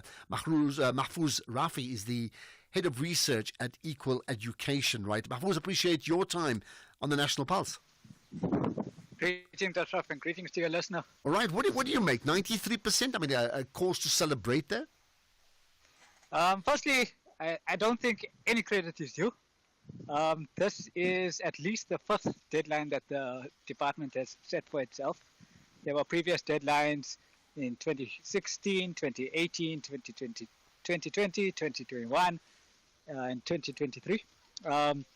And so this first deadline at 93% is still unlikely, very unlikely to be met.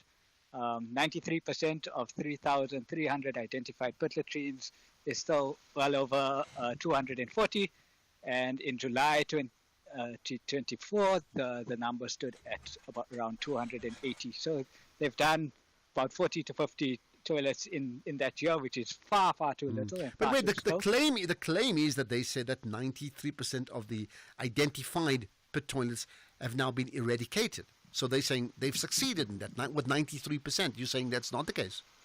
Well, no, I'm saying that 93% is not their target. Their target was 100% by 31 March 2025. Okay. And they haven't reached that target, and they are unlikely to meet that target of 100%. That's number one. Number two is they've identified the stat they're speaking to is schools that are entirely reliant on plain pit toilets, but not all schools that use plain pit toilets. So there's still well over 1,700 schools that use plain pit toilets but have alternative toilets also available. What we've seen when we visit these schools is that usually these schools these toilets, flushing toilets and other alternatives that are not plain pits, are not used by learners. They're not accessible to learners. So learners are still, therefore, in these schools, reliant on plain pit latrines. And the number is far higher than the 200 identified for eradication. So therefore, if I rephrase it and say, like, is that a cause to celebrate? You actually saying not at all? Certainly not. I think there's still a long way to go. And while we commend progress, it's taken a long way to even get to this progress. We've had to go to litigate against government on several occasions just to ensure that they're making this incremental progress. The other thing of great concern is that the fund, the School Infrastructure Backlogs Grant, which was used to fund the SAFE program, is now being merged into the education infrastructure grants, and so the DBE won't have direct control or be able to implement further eradication that still needs to be done of plain pit latrines. So who will have control then? It will now be the sole duty of provincial education departments, and the DBE will only have sort of an oversight and planning role. And do I sense, as a result of that, you saying that may be compromised once again? Indeed. Look, it's frustrating because the DBE and the national government itself has been very slow, and there's been numerous inefficiencies with the ESCD and SAFE programs. But it was a direct site of accountability to national government to ensure that it fulfills its commitment. And we are seeing that they have been making steady progress. And now, without that funding, without that channel for the specific program, we lose that site of accountability. And just to move broader and bring it down to the learners, right?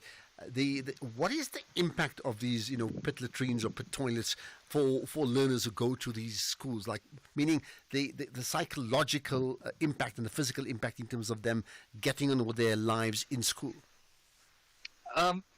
Look, Ashraf, it's a bit of difficult to talk about this. I come from a background where I've used to only flushing toilets, right? Mm-hmm. And when we go to these schools and we see plain pit latrines and the condition that they're in, because they're often schools that don't have money for maintenance and cleaning, and some of these latrines are full, or sometimes there's feces around the toilets. Mm-hmm.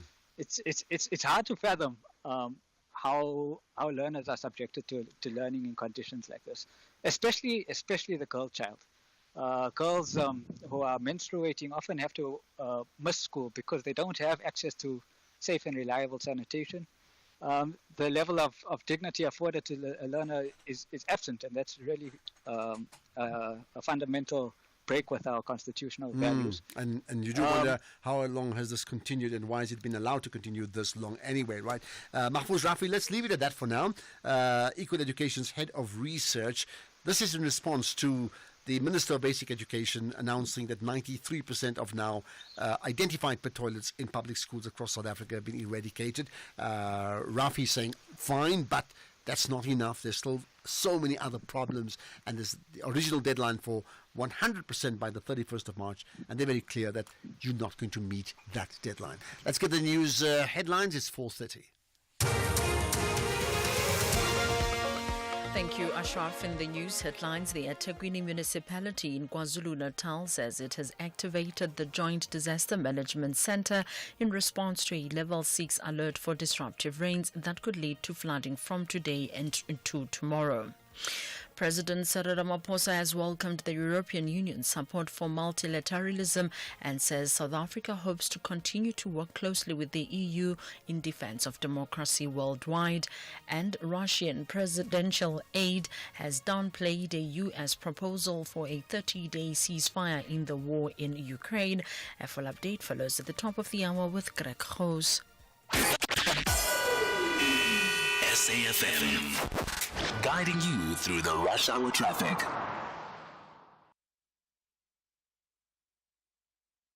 Good afternoon. Starting off in Gauteng, the N3 northbound in Bedfordview is queuing on the link to the N12 east at Giluli's interchange. The N1 northbound in Midrand is slow moving towards Samrand Road, and Daspoort Tunnel northbound in Pretoria queuing at the tunnel. In KZN, the N3 eastbound queuing towards Spaghetti Junction. In Pinetown, the M13 westbound queuing on Fields Hill, and the M7 eastbound queuing towards the North Dean exit. In Cape Town, the N1 outbound has a stationary truck before Old Oak Road. The N2 outbound has a crash near Mowbray Main Road, and Baden-Powell Drive has thick sand reported on the carriageway between Miwe and Oscar Mpeto Road, with stop-go controls in place. With your traffic update, I'm Irma G. This is SAFM Sports with Tuming Kapele. Jimmy, let's talk sport. In fact, you've got a very important rugby story to talk about, right? Absolutely. World Rugby and SA Rugby have decided to join hands to tackle brain damage that is caused by the sport. They have launched a new brain health service to support former elite South African players in keeping their brain as healthy as their body once they've retired from the game. SA Rugby said that the free service includes an awareness and education component, an online questionnaire, and telehealth delivered cognitive assessment with a trained brain health practitioner. So basically, the service will assess players for any brain health warning signs and also identify a baseline result and providing advice on managing risk factors and signposting anyone in need of specialist care. In football, Bafana Bafana coach Hugo Bruce says that coaches in the PSL need to give more South African goalkeepers a chance to bolster the national team's goalkeeping department. Although Mamelodi Sundowns and Bafana Bafana captain Ronan Williams is at his peak at 33, the only younger South African-born shot stopper consistently playing at the club over the last 2 seasons is Sipho Chain at Orlando Pirates. But Bruce says that he's struggling to find good young keepers. It's already a concern for 2 years. I'm looking 2 years for young, talented South African goalkeepers. But when you see also in PSL, there are a lot of clubs who have foreign goalkeepers. And the young goalkeeper, South African goalkeeper, is second or third in the ranking. So it's difficult for us to find them. When I hear also the formation of goalkeepers has to be better in South Africa. We don't really have the big talents for the moment. So that's also only for the youngers. I think now it's minus 20 or minus 17. There is a good goalkeeper now, but okay, one. Well, meanwhile, still staying with football, Amazulu coach Arthur Zwane has asked his players to be more assertive in the remaining 8 Betway Premiership fixtures. Usutu are in 7th place and just 4 points from their top 3 target as the 2024-25 season approaches the business end. The 2-0 defeat away to log leaders Mamelodi Sundowns midweek was a major setback for the Durban outfit, despite putting up a contest, especially in the first half. And Zwane says that their biggest hurdle is their mentality. We had the opportunity last week to win the 3rd place. It's a case of mentality from our boys. See the moment, and I hear what you're saying. Again, I'll take you back into the game. How many times Sundowns tried to press us, they couldn't get the ball. It tells you about the quality we have. Usually Sundowns, when they press you, they'll get the ball. But they couldn't, I think about 6-7 times first half. They were also frustrated. But the problem is when you get to the final that you don't have them. But with them, when they come out, they'll hurt you. I don't know if you understand what I'm saying. In cricket, England fast bowler Mark Wood has been ruled out of all cricket for 4 months. This comes after scans and subsequent surgery confirmed ligament damage to his left knee. In athletics, Olympic 200-meter champion Letsile Tebogo finished second in the men's 400-meter final with a time of 45.42 seconds at the Athletics South Africa Grand Prix Continental Tour Challenger in Potchefstroom. The golden boy of Botswana's athletics has been training in the country for a few weeks as he typically begins his season with the camp in the Northwest Province before heading abroad to the European circuit. Now, Tebogo is using this event as part of his preparations for the World Senior Championships in Japan later this year. We're still in Porsche. We're still doing our thing. And we're happy with how the team have performed. Even though we didn't reach the goal that we wanted, but we're happy with the results. I think it's almost 3 weeks now, and then going into the 4th one the following week. So far so good in Porsche. In tennis, world number 1 Aryna Sabalenka crushed Sonia Kartal 6-1 and 6-2 to enter the quarterfinals at Indian Wells. Sabalenka will take on 24th seed Ludmila Samsonova, who beat 6th seed Jasmina Paolini in the last 8. And finally, in motorsport, Lando Norris says that his confidence was sky high after McLaren's first constructors title back in 26 years last season, with the team hungrier than ever to add the Drivers' Championship to their trophy cabinet.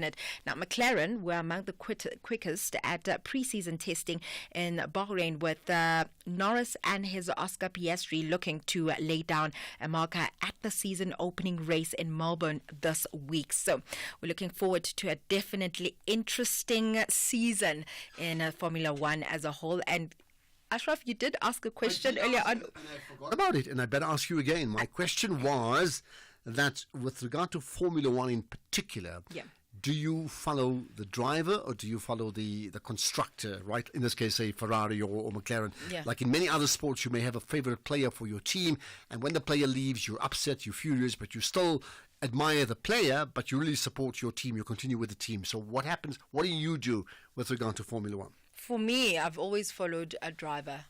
Michael Schumacher, and then Sebastian Vettel. I was so obsessed with Vettel. Like, really, it was an obsession. So no, you're not interested in their brand. You're not interested in their in the constructors and the who about them. You don't care. It's the driver. It's the driver. So now going into Formula One, and now I'm Lewis Hamilton. Now I'm literally Lewis Hamilton.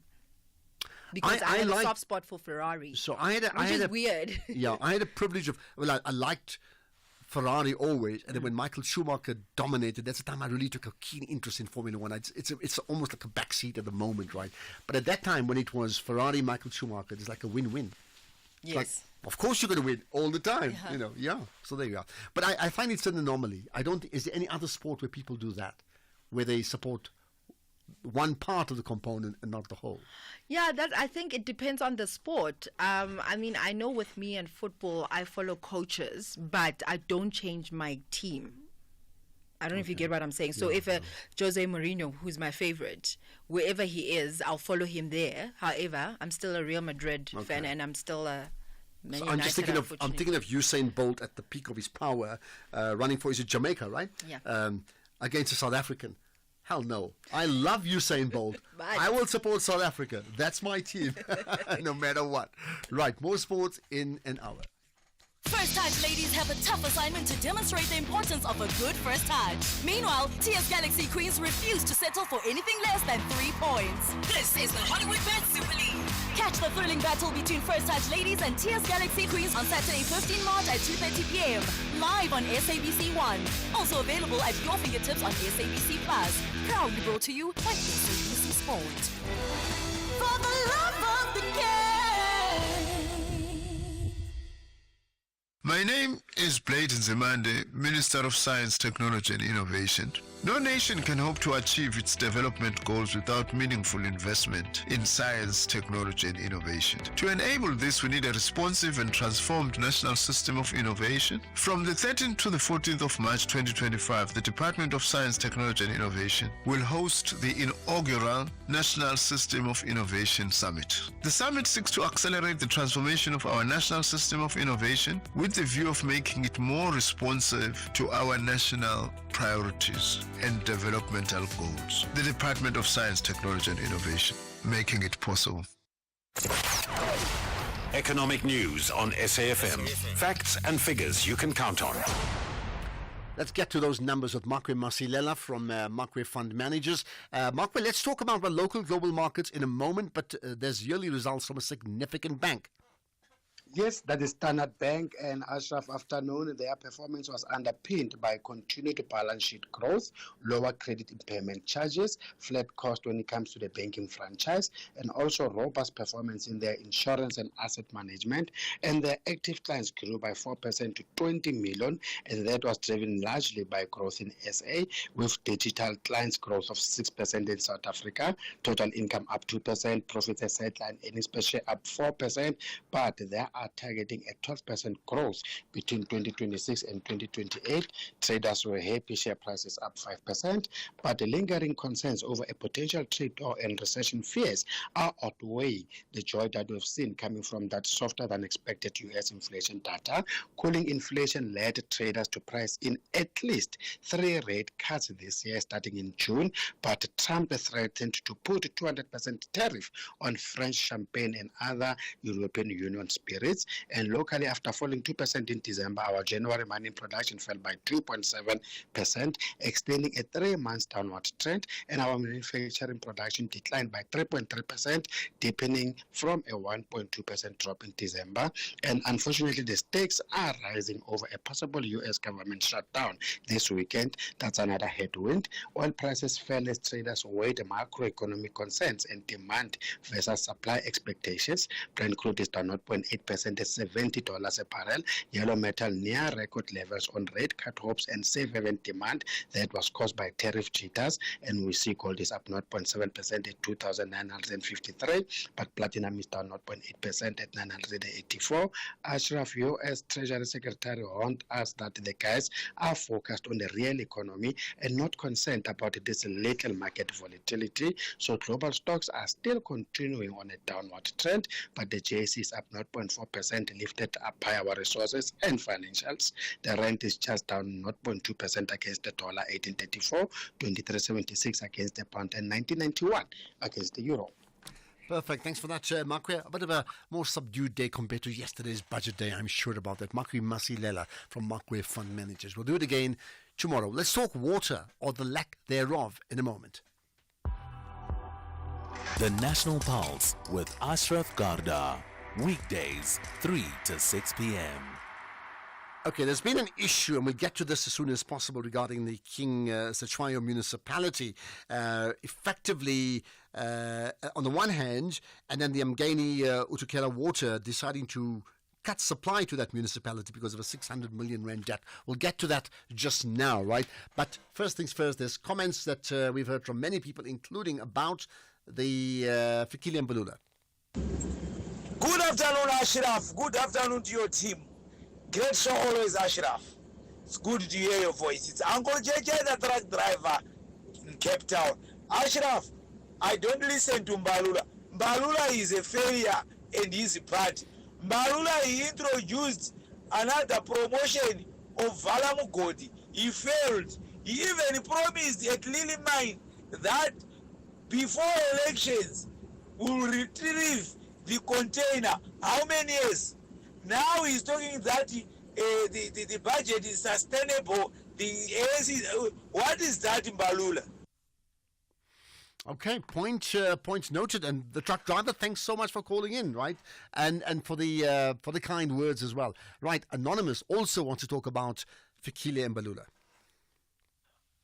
Thank you, Ashraf, and good evening to you and your listeners. Yeah, good evening.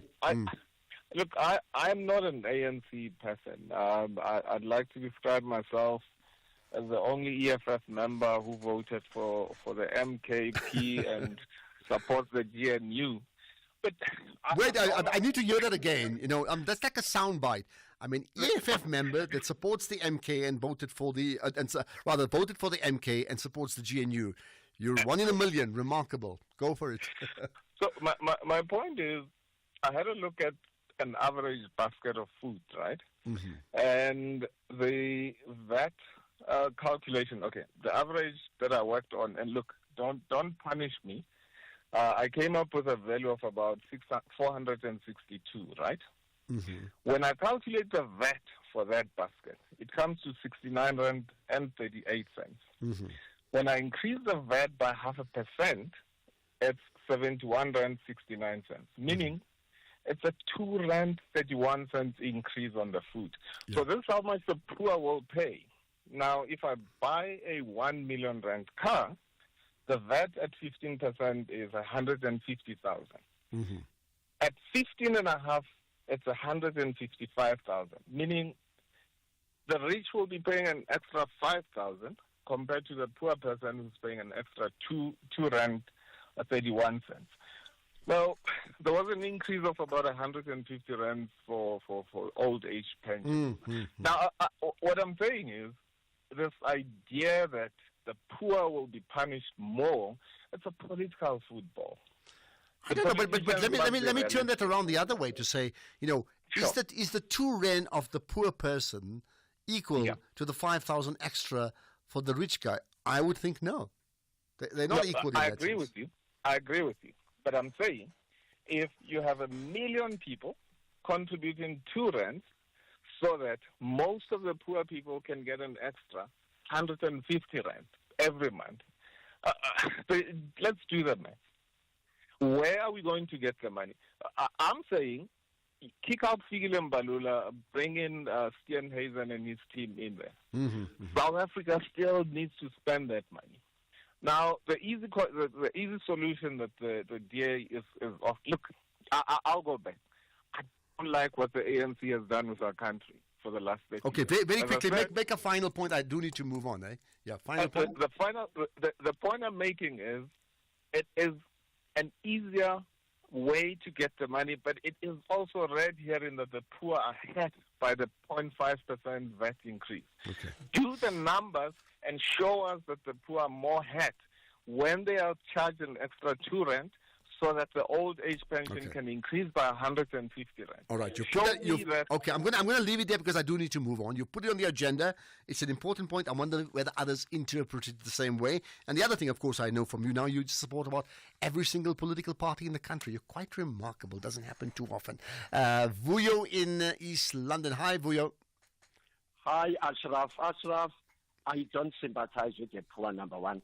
I think the government should have increased the VAT by 2 percentage points. It's time they also feel the pain now. How do you not sympathize with the poor? I mean, no, Ashraf, really? I grew up poor in Guguletu. My parents, my grandparents, but there were better outcomes than these poor today that are getting everything for free. People in the rural areas during apartheid, they built their own houses, their own business with no support from the government and so on. How did they do it? And there were sanctions those days. The poor of today are blackmailing the government and threatening not to vote for the ANC if it doesn't give them. So what would you do with the poor? I mean, the poor are destitute. What would you do with the destitute? They are getting free university education, hundreds of thousands of rents, free grants for 12 years, free electricity, free everything. This is money those billions should be used to employ doctors, to employ the poor, to employ other people. Okay, but don't you think they would prefer a job with an income rather than a free handout? Don't you think they would prefer that? Whenever the government say we want to cut off the grants and put jobs, they protest. We won't vote for you. They are blackmailing, and they must feel the pain now. We have been feeling pain for too long. I grew up poor. Okay. I paid for school fees. My parents paid for school fees, uniform, books, everything. They get everything for free, but there are worse outcomes. But if you're that poor and you can't pay for bread, how do you pay for school fees? Vuyo, you made your point. Sure. I wonder if others agree with Vuyo. I mean, I don't agree with him. I just think there's got to be space for poor. For poor, you can talk refugees, you can talk destitute in any part of the world. How do you ignore a person's plight, an entire community's plight? I understand maybe the numbers can be rejigged, but in the broad principle, can you actually say, I don't care about the poor? No, man.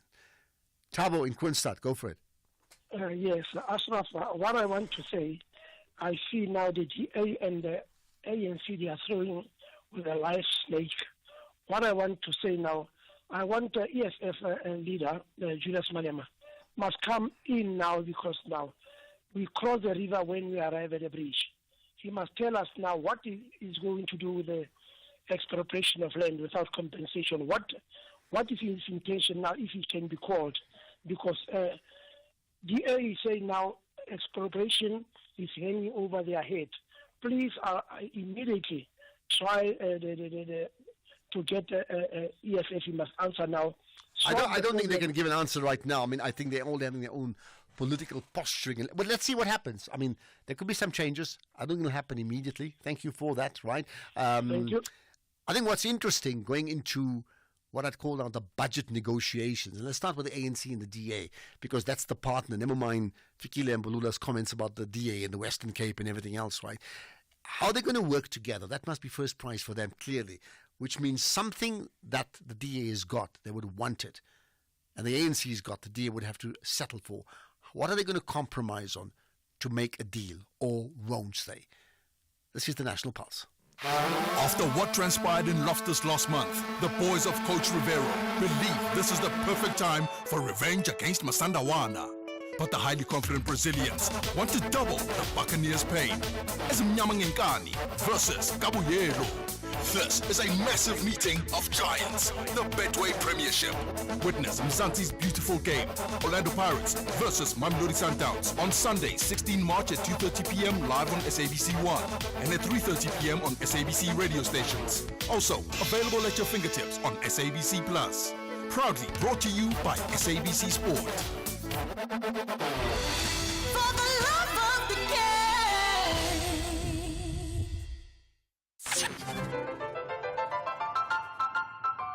Hi, my name is Kutlwana Masote, your host of Weekend Sundowner Classics every Saturday and Sunday afternoon between the hours of 4 and 7 p.m. exclusively on SAFM. Now, this is where you get your best classical music jams on any radio platform. Join me every Saturday and Sunday afternoon between 4 and 7 p.m. Weekend Sundowner Classics.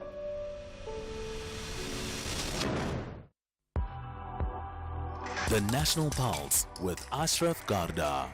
Weekdays, 3 to 6 p.m. I wonder if others have more comments about the we don't care about, or I don't care about the poor comment from Vuyo. In fact, Letu, I think, saying from Rebecca, saying, Ashraf, you were absolutely right, I think, taking up Vuyo on his anti-poor stance. The standard of living from his time were vastly different, never mind his unsympathetic stance. Shocking. Okay, let's get into another issue that somehow or the other will impact the poor too, right? You need to understand this. There's the municipality, the King Cetshwayo municipality, and there's the water, the service provider, which is called the Mgeni Utukela Water.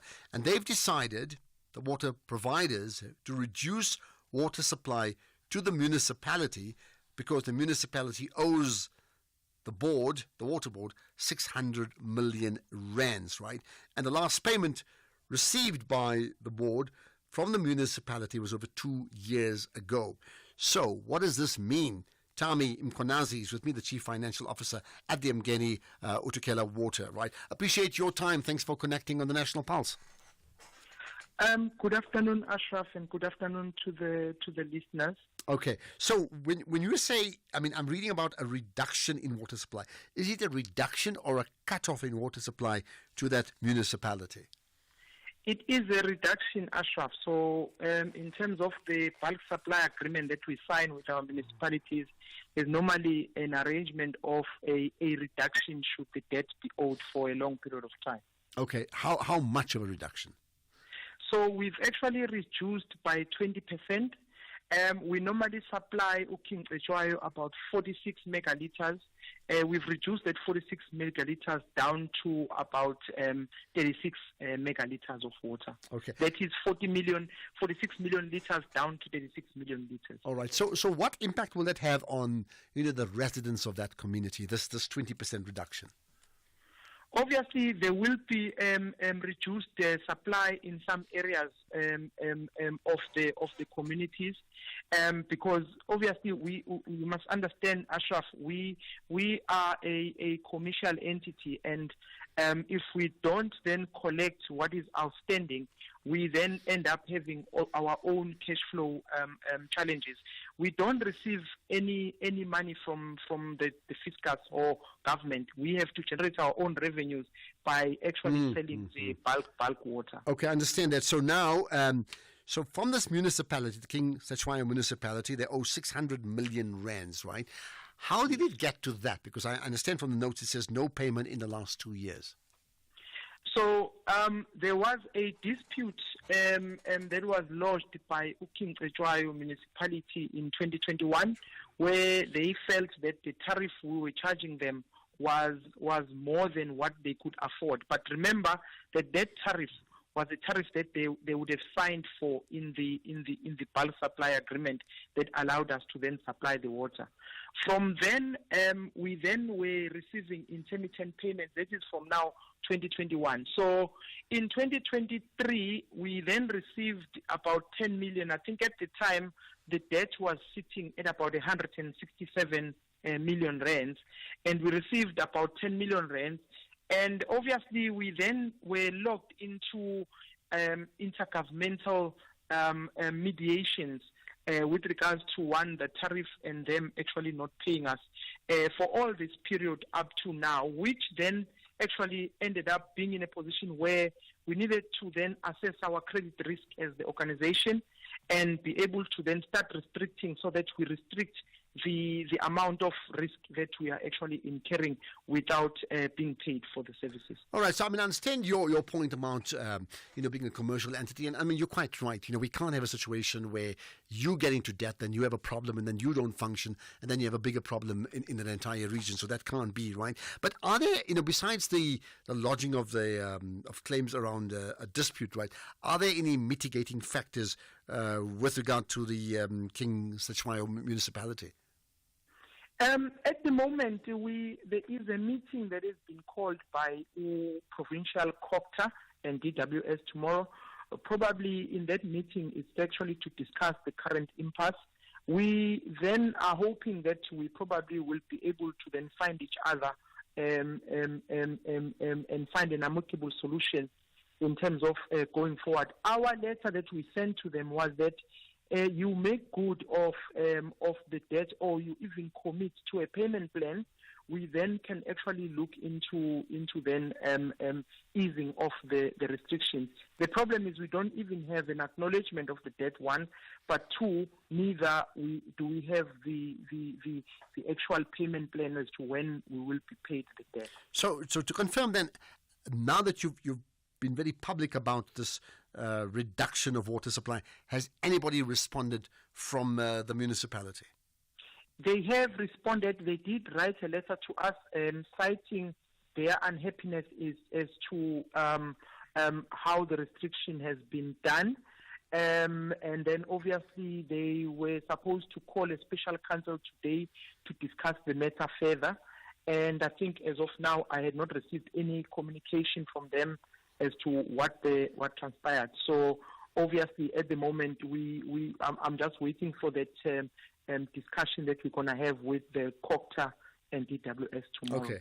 Now, how do you move from a position of a reduction in water, because you don't have a deal with them, to a position where you will turn on the water once again to full capacity and everything's all fine without them paying you the 600 million, because they're never going to give that to you in one shot. You know that, right? What would be acceptable for you to turn the taps flowing a little bit better?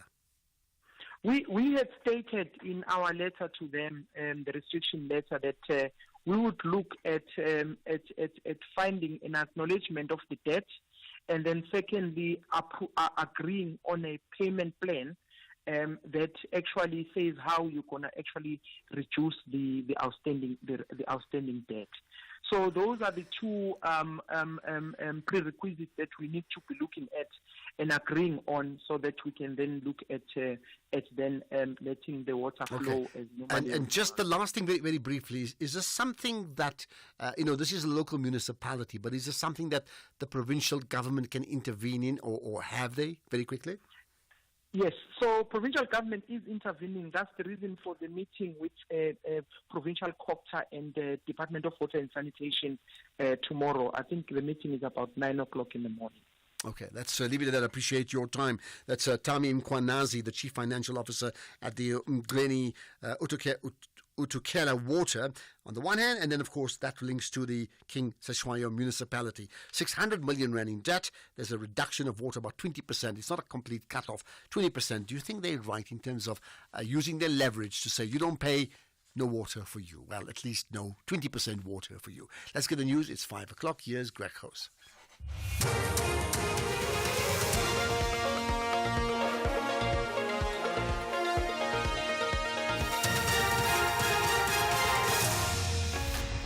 Thank you, Ashraf. eThekwini ready for disruptive rain in Russia downplays Ukraine's ceasefire proposal.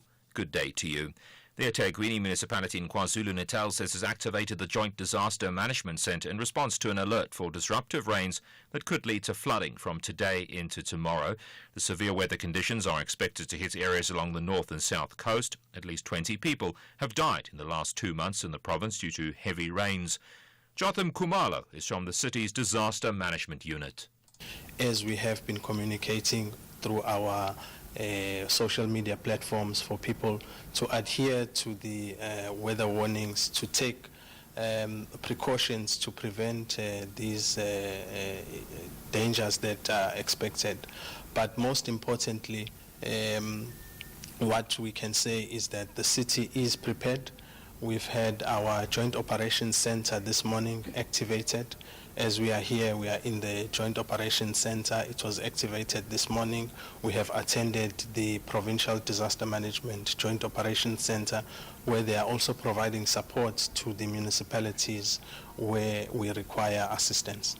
In Gauteng, the Weather Service has issued a warning for severe thunderstorms across the province. Johannesburg Emergency Management Services spokesperson Robert Malawitsi. Residents are urged to be safe, avoid crossing river streams when conducting daily activities. Our motorists are also urged to exercise caution while driving, avoid crossing flooded roads and low-lying bridges.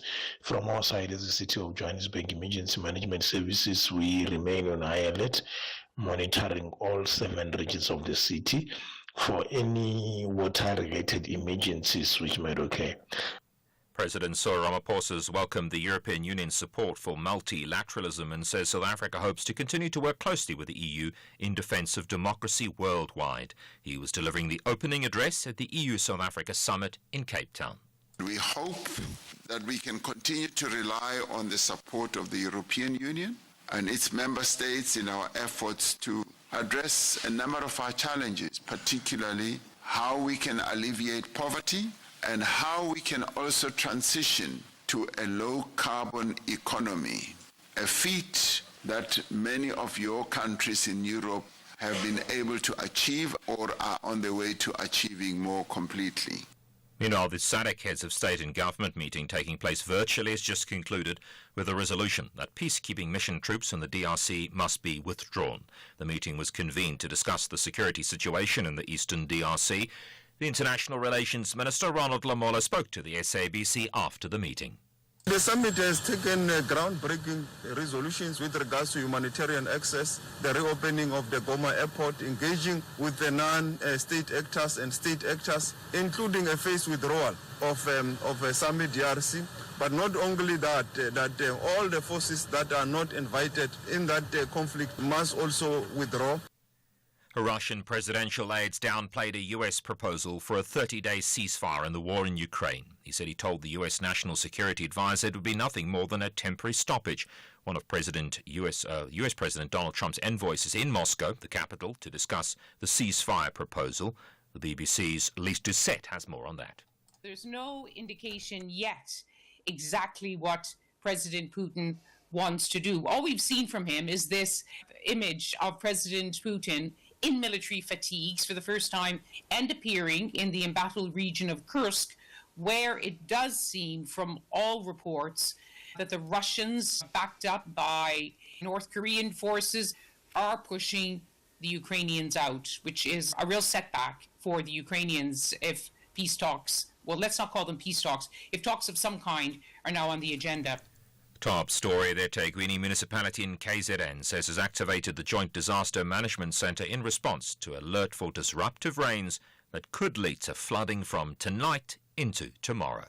That's SAFM News. I'm Greg Hoos. In sports, Royal AM goes on sale tomorrow and Wood out for 4 months. More details at 5:30.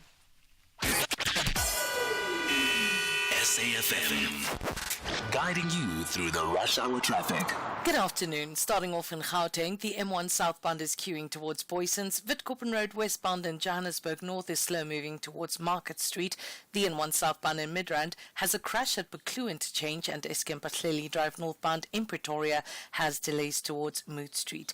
In KZN, the N3 eastbound queuing towards Spaghetti Junction. In Pinetown, the M13 westbound queuing towards the M1 Richmond Road exit, and the M7 eastbound queuing towards Hans Detman Highway. In Cape Town, the M7 Jakes Hadwell Drive southbound has heavy traffic towards the R300 highway. The N1 outbound has a stationary truck before Old Oak Road, and the N2 outbound a crash reported near Mowbray Main Road. With your traffic update, I'm Irma G. Stay safe on the roads. SAFM is with you. Bafana Bafana are taking on Lesotho at the new Peter Mokaba Stadium on the 21st of March 2025 at 6 p.m. for the FIFA World Cup 2026 qualifier. Come early, dressed to commemorate Human Rights Day and support Bafana Bafana for a chance to win prizes from our host, Limpopo Government and Polokwane Municipality. Gates open at 3 p.m. and tickets start from 70 Rand for adults with special rates available at 40 Rand for children under 12 at all Ticket Pro outlets. If you can't make it to Polokwane, catch the game live on SABC2 at 6 p.m. or visit sabcsport.com. For more details, visit safa.net and Bafana Bafana on X and TikTok. Copperbelt ladies and Durban ladies both want to collect maximum points in the early days of the season. Who will dominate this 90 minutes? Limpopo or KZN? This is the Hollywood Best Super League. Catch Mzansi Queens of the beautiful game. Copperbelt ladies versus Durban ladies on Saturday 15 March at 11:30 a.m. Live on SABC Sport on DTT Channel 4. Also available at your fingertips on SABC Plus. Proudly brought to you by SABC Sport.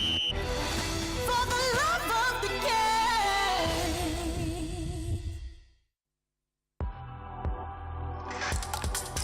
The National Pulse with Ashraf Garda on SAFM.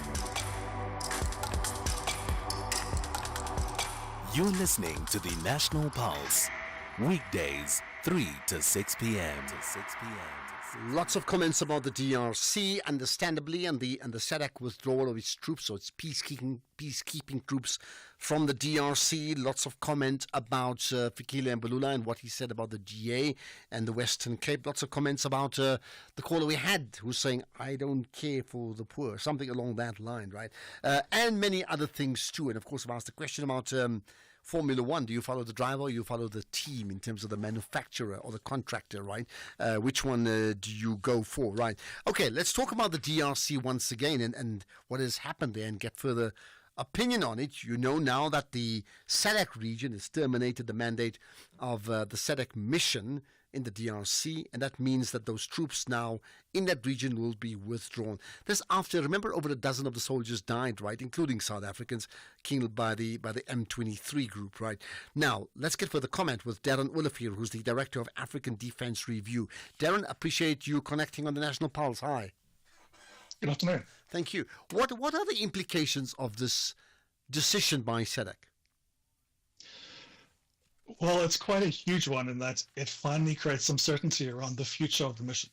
For many months now, even though the mission itself has been effectively defunct, sitting there without any ability to fulfill their mandate, there hasn't been a formal choice whether to carry on or withdraw or what would happen. At the same time, South Africa was seen to be sending troops up to other parts of the DRC, like Lubumbashi, and there's uncertainty as well about the intentions there. What this does is it creates now a level of certainty. Now, the mission's over. SADC has agreed as a group that its mandate is no longer achievable, and therefore it has to end. However, though, I think something really important to note is that this is happening as part of the joint Nairobi and Luanda peace processes, the so-called EAC SADC Summit. So that resulted in a series of sessions and meetings between defense chiefs, heads of state, and all the rest. One of those questions being raised in that, what is the future of SAMI DRC? Because South Africa can't just, South Africa, Tanzania, and Malawi can't just withdraw now. The area is under the control of M23 and Rwanda, and the airport is closed. So a withdrawal has never been really possible unless they decide to withdraw individually, leaving all their equipment and weaponry behind, which obviously they don't want to do. So my understanding of the current process is that this is being sought as an ordered withdrawal, being part of this combined peace process, which will allow the force to withdraw in an orderly basis and keep its equipment and weaponry. Okay, so you're saying, I mean, there could be a staggered withdrawal then, right? And we don't know the details, understandably so. But you are linking it to the peace process on the one hand, but you're also saying that because they've conceded that they can't deliver on their mandate. Explain that mandate that they had that they can't deliver on. So SAMI DRC, like MONUSCO's Force Intervention Brigade, had an offensive peace enforcement mandate, meaning that they were authorized to go after rebel groups, to directly support the DRC military in operations, and effectively not just to stand there as intermediaries in between different forces. Their job was to directly go through and assist in peacemaking, not just peace sustaining. So I mean, now that M23 has taken over Goma and Sake and the entire surrounding area, they are confined to base. They can't leave the bases without escorts. They can't carry their weapons openly. There's no way they can do anything to either, protect peace, let alone enforce peace in the area.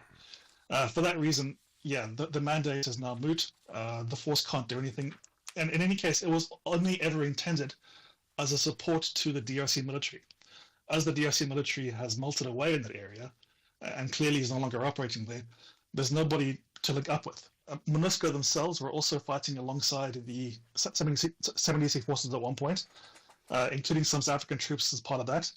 But MONUSCO, once they saw that the DRC military had melted away, also agreed to their own ceasefire. So effectively, with MONUSCO now in a ceasefire state, SAMI DRC stuck in base and in a ceasefire state, the force no longer has any value. The only concern now really was, again, how did they come back? Now, Rwanda and M23 wanted them to leave, as I said, without any equipment or weaponry going with them. So everything being left behind. And that would be, for them, disastrous. So the hope here is that, and there's still a hope because the details of the withdrawal have not yet been negotiated, is that this can be an orderly withdrawal, potentially through a reopened Goma airport.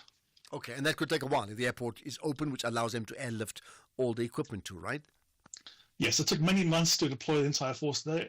If there is an orderly withdrawal, it'll take many months to return. Okay. However, they will likely send back the majority of the personnel first and leave behind only sufficient numbers to protect the equipment and handle the movement.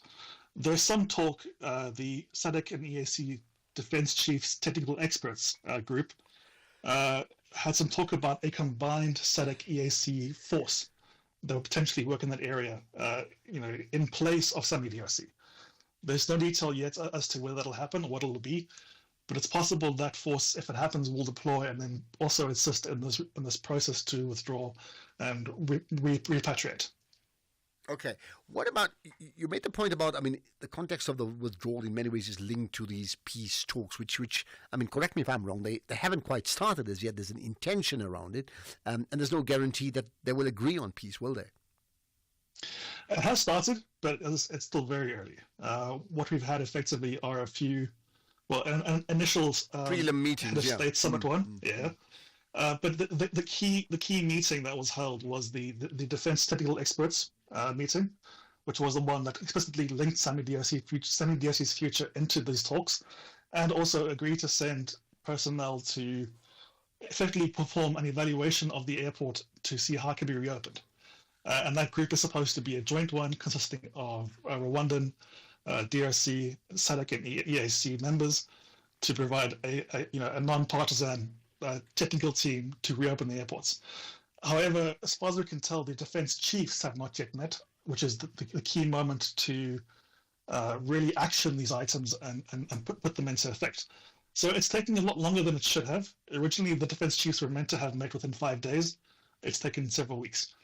However, the process is at least ongoing, which is an encouraging sign. And I think that's the reason why SADC has now chosen to terminate the mandate of SAMI DRC at this stage, given that there is some progress happening with the combined Luanda and Nairobi processes. It is still, as I said, painfully slow. I would be very careful to say, do not expect the troops to come home, within the next few months. It's still possible. It'll take a while. Okay, point made. What about the other South African troops? I understand are also linked as part of the UN peacekeeping force. What happens to them? So they'll stay in place. There's no change there. There's no change either to the presence of the UN force, MONUSCO. There are some complications. For example, one of the helicopters of the South African Air Force is stuck at Goma Airport, along with a lot of the ground support equipment. However, that'll be an entirely different process. The UNSC held a closed meeting this week. There'll be a further update at the Security Council later in the month, and that'll then determine the onward process of MONUSCO and how it works. My understanding is that there's still an appetite for MONUSCO to stick around for a while. As you know, originally the plan was for them to withdraw completely by this year, but given what's happened, there's been a change to that and more appetite for them to stay. So I think we'd probably see South African troops staying in the DRC with MONUSCO for some time to come, probably another few years. Okay, wow. Yesterday at the budget speech, there was a further amount allocated to the Defence Force in the DRC, and there was many opposition parties opposing that. It's like, why would we want to do that for a lost cause? That could change now completely, right? Yeah, I think many people misunderstood what that allocation was. First of all, it was an MTEF allocation, so medium-term expenditure framework, effectively planning over the next 3 years. So it wasn't necessarily that the Defence Force would get 5 billion. It's more that over the next 3 years, if the mission carries on, we expect to spend this. Given that the mission's mandate has now been ended, some portion of that will be used to pay for the cost of the withdrawal, which will be substantial. So we could probably expect around 2.5 to 3 billion of that will be used just to bring the troops home, again, assuming that they come home with their equipment. And then what remains from that will be returned to Treasury. It just simply won't be allocated again in next year and the year after that. So my understanding of that amount, it was purely a requirement because we plan on these 3-year cycles. The assumption was that the mission would continue until it wouldn't. And therefore, as long as there was no formal agreement to end the mission, Treasury still had to provide funding for it. Okay, that makes sense, yeah. Just lastly, what for you is the big, lesson to learn from this? The big lesson is that South Africa is no longer the regional power that it was 10 or 20 years ago. It is delusional if it believes it is. It has lost a huge amount of its hard power. It can no longer project forces the way it used to be able to, and yet it's running a foreign policy that assumes that it still can. There's a need to have a serious rethink after this regarding the capabilities and funding of the SANDF and the ambitions South Africa has when using it.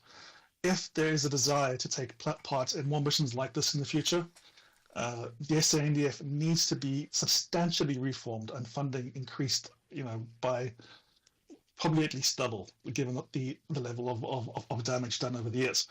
The way things are at the moment, this is going to further cause deterioration in an already cash-strapped and collapsing SANDF.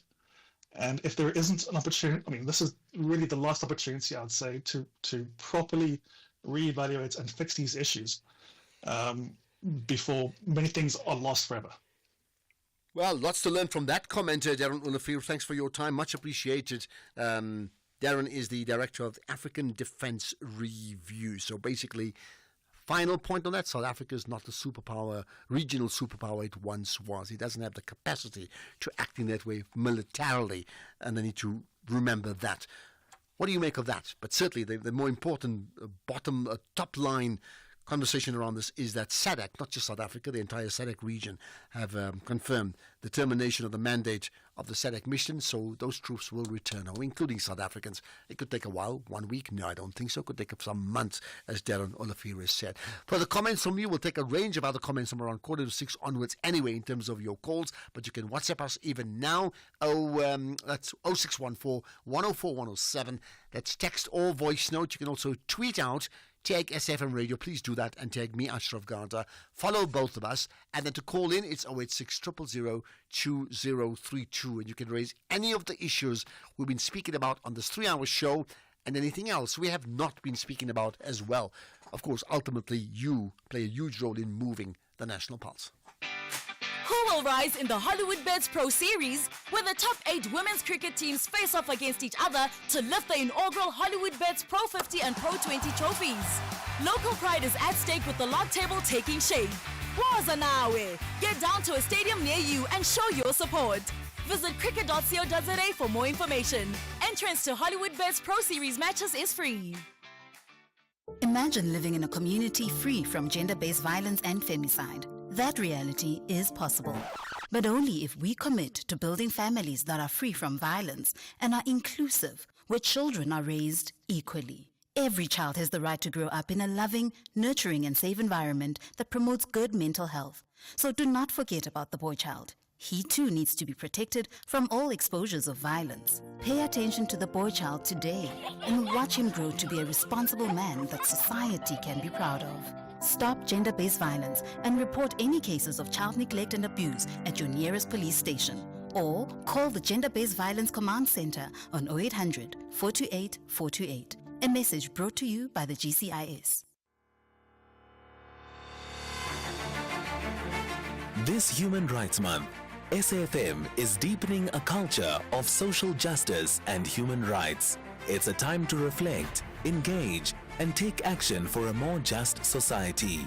From thought-provoking discussions to powerful stories, SAFM is leading the conversations that move us. Because your voice matters, your rights matter, and together we shape a better future. SAFM, leading the conversations that move us.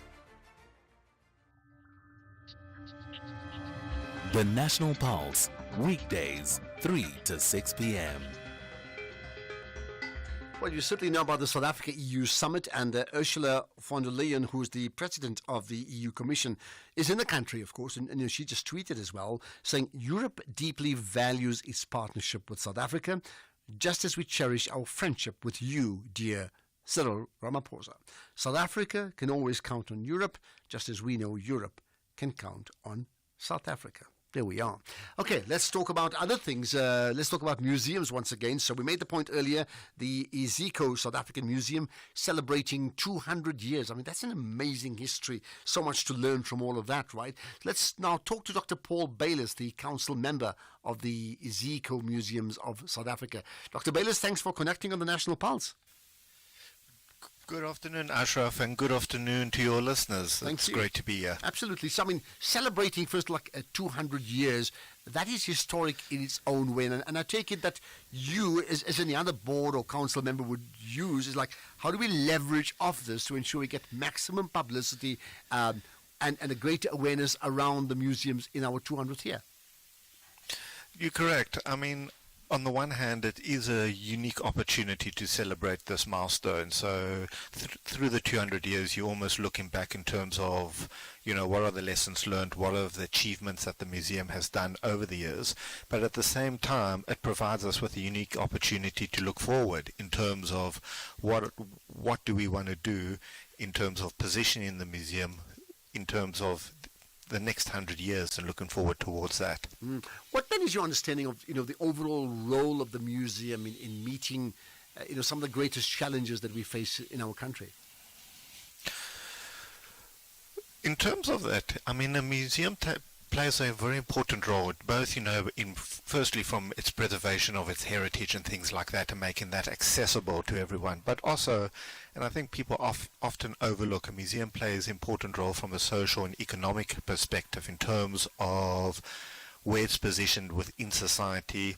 It plays an important role in terms of attracting tourists to, if you look at Iziko in terms of it being based in Cape Town and Iziko having 11 sites across the Cape, it is attracting a vast array of different tourists that do come through.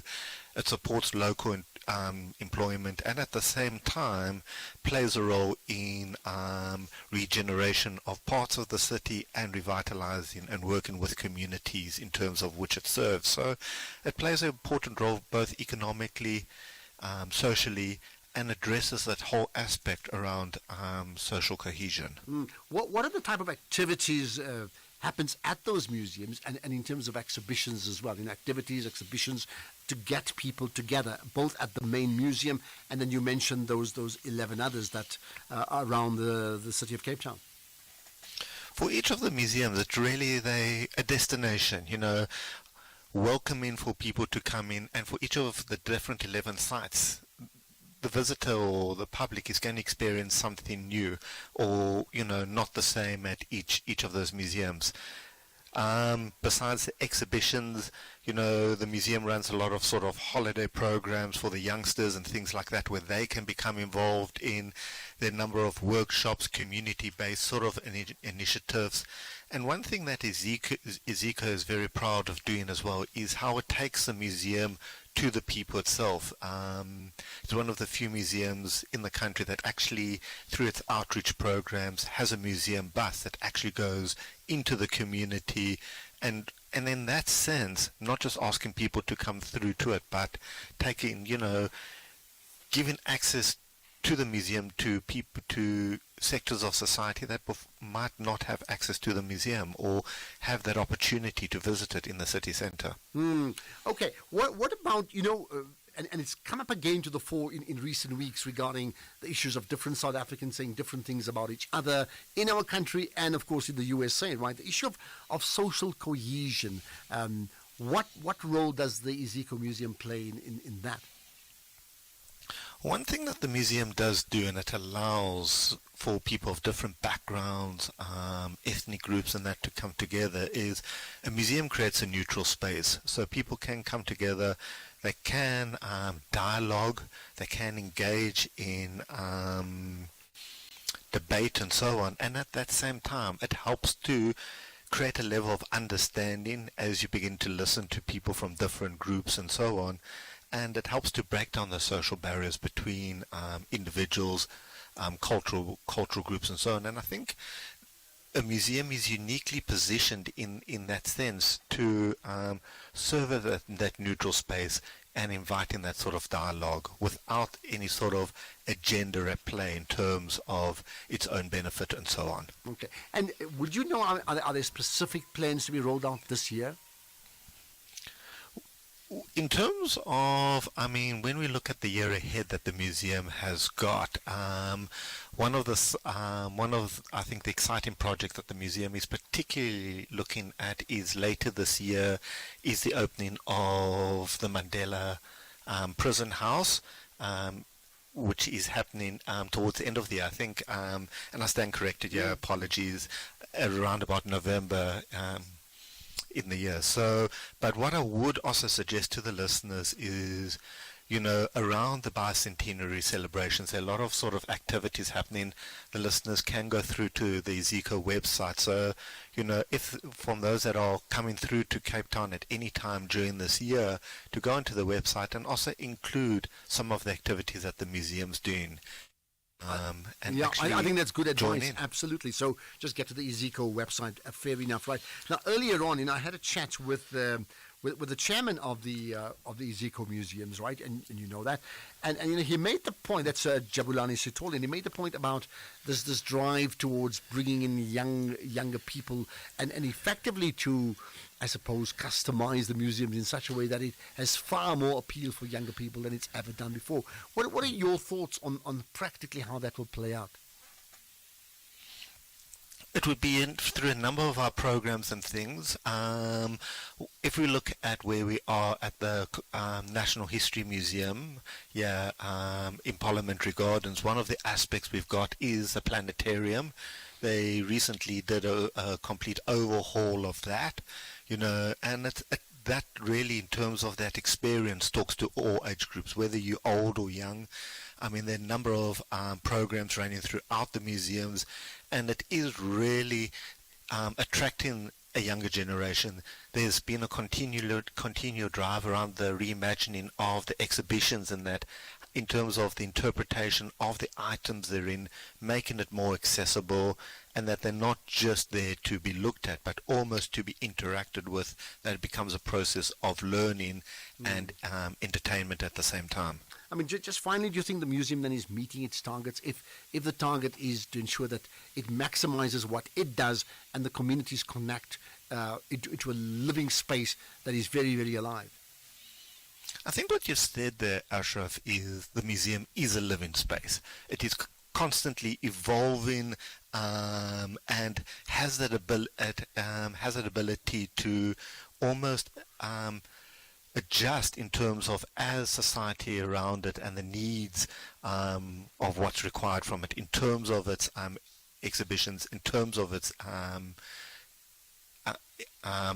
entertainment, education, and so on. And really, the museum has been on a continued drive to make it accessible, inviting all age groups into it. Okay, lots to consider from all of that. Appreciate you giving up your time, Dr. Paul Bayliss, regarding the Iziko Museums. It's 200 years, a lot happening around that, and Dr. Bayliss is a council member of the Iziko Museums of South Africa. You're going to go there? You should. If you live in the Western Cape, absolutely. If you live elsewhere, well, there's another stopover that you have to make when you get to Cape Town. Let's get the news headlines.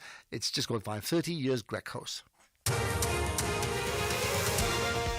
Quick look at the headlines. The President of the European Council says there's a need for strengthened multilateralism to respond to global challenges. The eThekwini municipality in KZN says it's activated the Joint Disaster Management Centre in response to an alert for disruptive rains that could lead to flooding.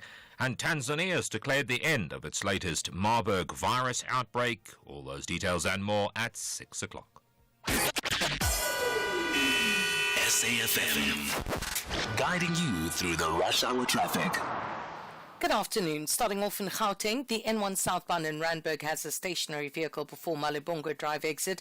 The N3 southbound in Germiston queuing towards Geldenhuys interchange. The M1 southbound queuing towards Omonde. The N1 northbound in Midrand queuing towards New Road, and the N1 northbound in Centurion has a stationary vehicle at Botha Avenue. In KZN, the R102 southbound has a crash at the M25 Commercial Highway. The N3 westbound queuing towards Cliffdale. The M3 westbound queuing towards the M13 Paradise Valley interchange. The M13 westbound queuing through Kloof. The M7 eastbound in Pinetown queuing towards Hans Detman Highway due to a crash in the opposite carriageway. And the M19 has flooding reported in sections between Reservoir Hills and Westville, so please do drive with care. In Cape Town, the M5 southbound is queuing towards Racecourse Road exit. The N2 outbound has a stationary vehicle before Lisbeck Parkway that's queuing from Hospital Bend. The M3 Philip Rossana Drive outbound queuing towards Hospital Bend. The N1 outbound queuing towards the M5 Kuburg interchange. And on Durban Road, a crash reported at Old Oak Road with delays on all approaches. With your traffic update, I'm Irma G. This is SAFM Sports with Tuming Kapele. Right, Shumi, let's talk football. What are you going to talk about? Well, a significant bit of news, right? Very significant, because there's a mixture of local politicians, business tycoons, and even international investors that are looking to buy Royal AM. Amongst the bidders are reportedly David Skosana, who's a former SuperSport United PRO and MK Party Member of Parliament, who has reportedly teamed up with renowned entrepreneur Jose Banyoni to put an offer of around 15 million rand to purchase the club. Now, the club has been placed under curatorship, and its assets are now being sold to recover the outstanding tax that's owed by Sean Mkhize. And bidding for the club is set to take place tomorrow between 8 a.m. and 1 p.m., with the winner expected to be announced on Monday. Meanwhile, Bafana coach Hugo Bruce has recalled Percy Tau in his final squad for this month's crucial 2026 World Cup qualifiers against Lesotho and Benin. Jaden Adams has also been included in the team. He was pulled out of Bruce's camp for the two Africa Cup of Nations qualifiers against Congo in October last year for disciplinary reasons, and has not been included in a final squad since then. South Africa hosts Lesotho tomorrow before playing Benin on Tuesday, and Bafana are in second place on a goal difference to Rwanda, one of three teams on 7 points, with third place Benin in Group C. The team he was, or the club he was a fantastic club to play. But you have to play. And I've always had the feeling that he was not on the right place. He had also, the coach didn't like him so much either. And the more games, the less Percy played. Yeah. And you know, this is not good for a player who don't play. I repeated already for the 20th time, I think. Players have to play. Certainly when it comes to Bafana, the level is higher, the intensity is higher. So when you don't play for 3-4 weeks or 15 minutes, 7 minutes, you're not ready. And you can be Percy Tau or Jaden Adams or whatever. You have to play.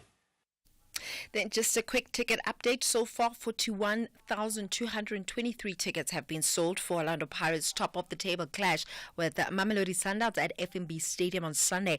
And Stadium Management CEO Bertie Grobler says that he expects a sold-out affair.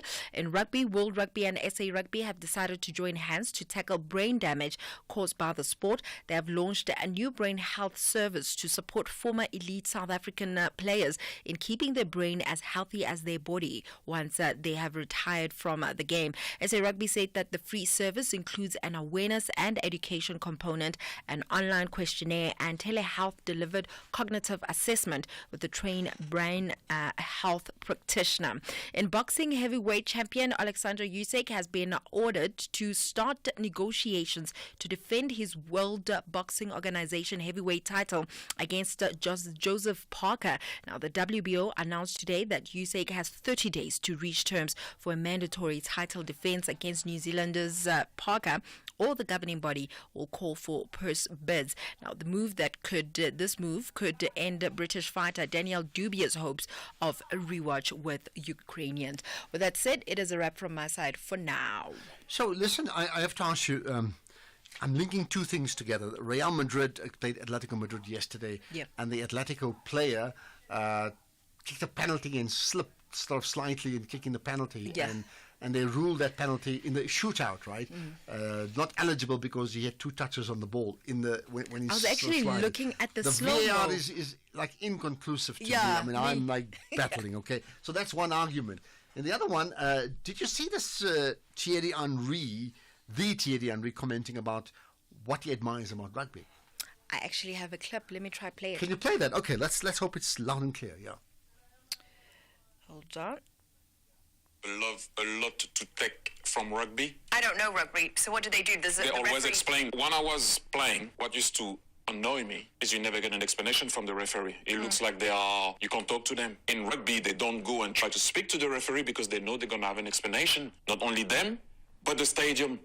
If you don't get an explanation, it's when you speak to your kid and you say go to sleep, you don't give an explanation of why they have to go to sleep, your kid won't take it. Sometimes you say because mommy says so. No, that doesn't work anymore. That doesn't work anymore. No? Trust me. No, you have to elaborate. So how do you get to bed? No, let's go back to the real talk. That's how we're laughing, but we have a lot to take from rugby. If I know I get an explanation, I listen. If you're not going to explain it to me, I'll try to find out. Like any human being will do. You will have your opinion, I will have my opinion. When you know the referee will give you an explanation and he will explain it to the fans, everybody listens. Everybody knows, don't do that again, you'll get the red, you'll get a yellow, or whatever it is. Get on with the game. And you think what? I think it's a very interesting thought, and I think he's right. However, from my side, I feel like rugby players respect referees versus football players. I feel like they shout at the refs. But maybe that's the problem, because rugby, if you look at it, optically looks like a game of ruffians. Yeah. But they listen to the referee, and they play tough, but they listen to the referee. Whereas football, they don't listen to the referee. They argue all the time. They do. But this is the point. What Thierry Henry is saying is like, for goodness sake, if the referee can explain that clearly for the entire stadium to understand, to say, I'm sorry, we didn't do this because there was an offside, like the rugby guy would say, there was a forward pass, and we can't allow the try. We're going to have a drop out here, or we're going to take a kick there. Like, that's what it is. And the entire stadium knows about it. Do you think it will change their attitude? I think even if it doesn't change the attitude, they must still change the communications, because people are watching in stadiums and they're listening and they're watching around the world. And I think they take fans for granted and they take players for granted and everybody else. Like, we must just assume why the referee made the decision. So I've always felt, in fact, I'll say what Thierry Henry said today, why didn't I say it publicly before, is crazy, because I completely agree with him. And 100%. It's true, because a lot of times that's why referees have a lot of critics, because people don't understand the thinking behind them deciding whatever that they're deciding. Most of the time we're left confused. Yeah, and I mean the other part is that with rugby, I think in the main the referee is the captain is the only one that talks to the referee. Yeah, they still talk to the captain now, but they allow 10 other people around and it's going to shush them away. Like, it's just unacceptable. And why this is allowed to continue all these years is beyond me. Yeah. Well, that's it. Meet TJ, the magician. Well, he isn't quite the magician, but shame, let's call him that. The other day he tried to do that coin ear trick. Poor Owami is still in the hospital with a 5 Rand coin stuck in his ear. He tried getting his pit bull, Mufasa, to levitate. Oh, he got that right. But now Mufasa is levitating through Tembisa, and somehow TJ forgot to read the section on how to get Mufasa back down.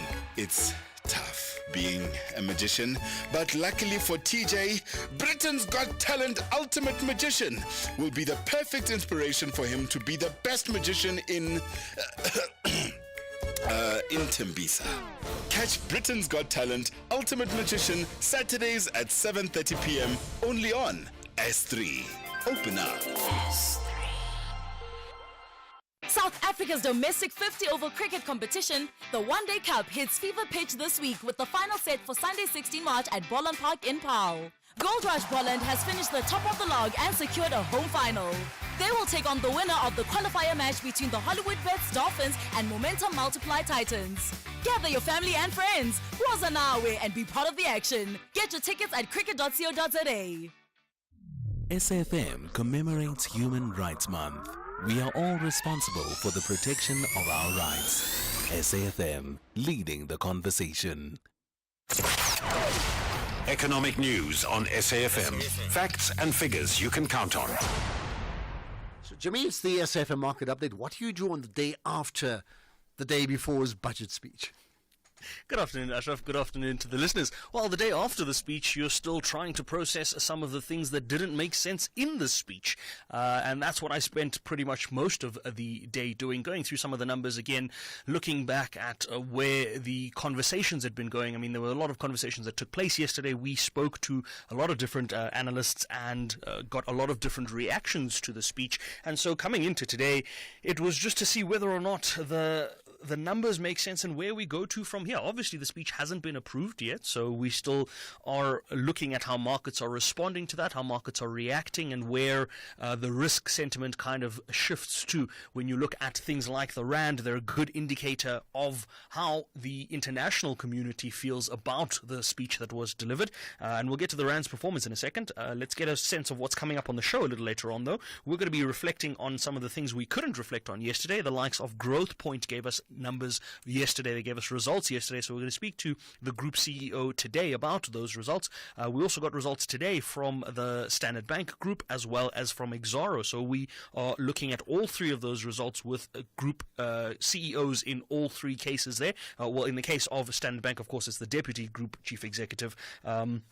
But nonetheless, we're going to be reflecting on those numbers and getting a sense of how that performance went through for those respective periods. And then we've also got a conversation with the National Financial Ombud around the latest scam that seems to be making its rounds. We usually do this on a Wednesday, our Warning Wednesdays, and we try to protect consumers as much as possible. So we're going to have to do it today because yesterday was a very busy day. And we're looking at something called an authorized push payment scam, something that is on the rise quite dramatically in South Africa, and we're going to look at how you can protect yourself from that. It seems to be a very popular banking scam, so we're going to speak to the banking division of the National Financial Ombud Scheme and get a sense of how consumers can protect themselves and protect their bank accounts. And then, of course, because it is Thursday, we're going to wrap things up with an SME. We're going to be speaking to the CEO of a company called Waxed. They've got a very interesting payment solutioning platform that they've developed, and we're going to take a look at just what it looks like. Before we get to all of that, though, as I said, we're going to take a quick look at the markets. It looks as though the international markets, especially on the equity side,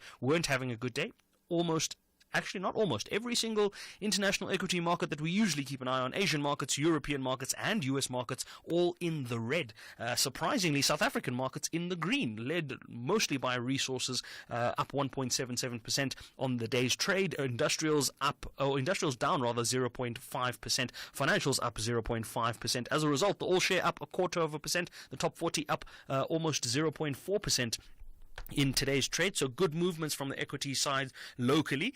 Could have been stronger. There were stronger movements throughout the day. I think there was a bit of selling off towards the latter part of the day, but we'll look into that a little later on. The rand at the moment, 18 rand 32 against the dollar, 23 rand 70 against the British pound, and 19.89 against the euro. It was above 20 rand against the euro when we had the budget speech yesterday, so good to see it back below 20 rand. One Australian dollar will cost you 11 rand 53, but the big news is on the commodity side of it. Platinum and palladium still below $1,000. Platinum the closest of the two to $1,000 at $998. Brent crude at $70.57 a barrel. Not really happy with that, but still below 75, so we'll take that. But the big news is the 2% move on the gold price. Gold sitting at $2,977 a fine ounce. New all-time highs on that. We're going to be looking at that and what seems to be driving that. It looks as though there's still a lot of risk-off sentiment filtering through into the markets. We look at the performance of the euro against the dollar,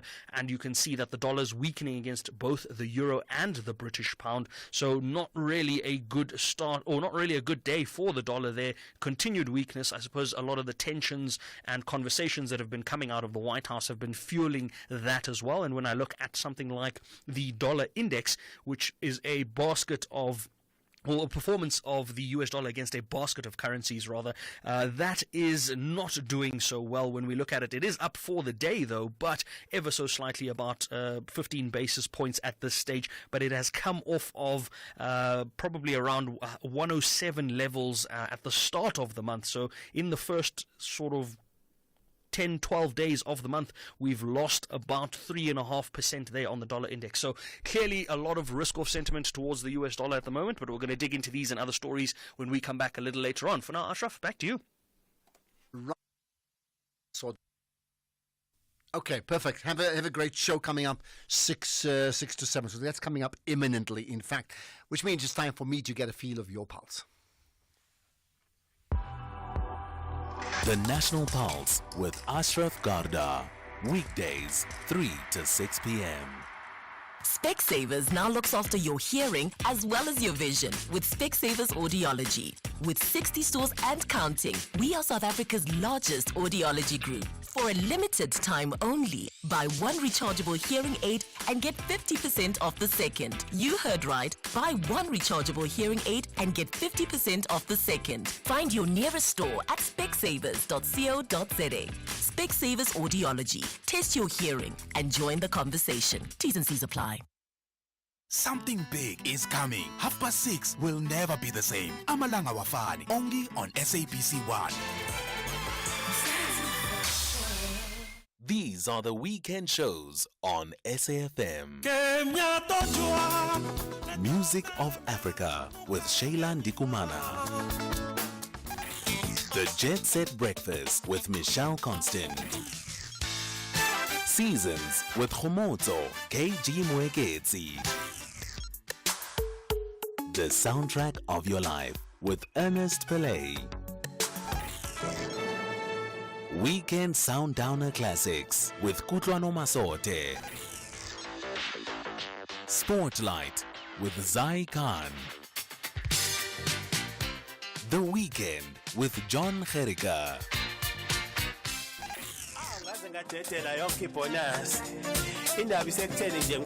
Rhythm of Africa with Shayla Ndikumana. This is SAFM. X at SAFM Radio and at Ashraf Garda.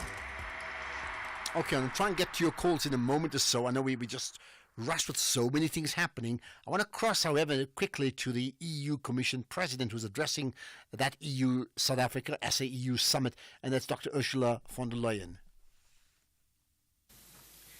This package will already make a big impact on our economies and the creation of good jobs. But now we have decided to go further. The European Union is South Africa's largest trading partner. We are launching now negotiations on a new generation of trade deal. We call it a clean trade and investment partnership. And South Africa will be the first to sign such an agreement. Basically, it is focusing on investment in clean energy transition, from hydrogen to renewable, you name it, but of course very much focusing also on skills, on the new technologies of the future. And important is for us that we develop strategic industries from the start to the finished product. So creating good jobs and growth right here in South Africa.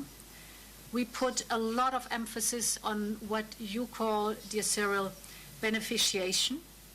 So that for us it's a key principle that we invest that the local value chain is being developed, that the added value stays here in South Africa.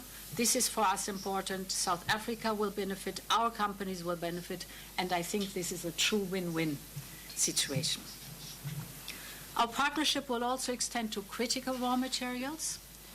We're here to invest along the full value chain too, from exploration to recycling. And we want to work together on the key industries of the future. I mentioned green hydrogen, but also, of course, electric vehicles and battery production, for example. I look forward to the signing of a memorandum of understanding. Our teams are working for it, and our plan is that we are able to sign in the margins of G20. Finally, dear Cyril, together we have launched a global campaign to power Africa with clean energy. As we all know, Africa has an enormous potential for renewable energy. The world is finally recognizing it. The World Bank has just joined our efforts, which is fantastic news, I think. We call it Scaling Up Renewables in Africa. And together we want to deliver cleaner, more sustainable power to millions of people. This autumn, again, in the margins of G20, we will hold a major pledging event to rally the world around this cause. It will take place in Johannesburg. Today's Global Gateway Package is, and its focus on clean energy is already a significant pledge, and we hope that it is a strong signal to others to join this pledge and to contribute. So, President Ramaphosa, dear Cyril, as Antonio already said, we are 100% behind you in making South Africa's G20 presidency a big success.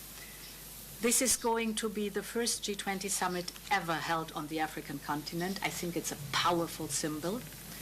And it is an opportunity to drive real progress towards a more equitable and more sustainable world in line with your priorities. So we cannot wait to be back in South Africa. Thank you again, Cyril, for the warm hospitality and the excellent summit. Thanks a lot. Okay, and that's those words from the EU Commission President, Dr. Ursula von der Leyen. Lots to come out of that.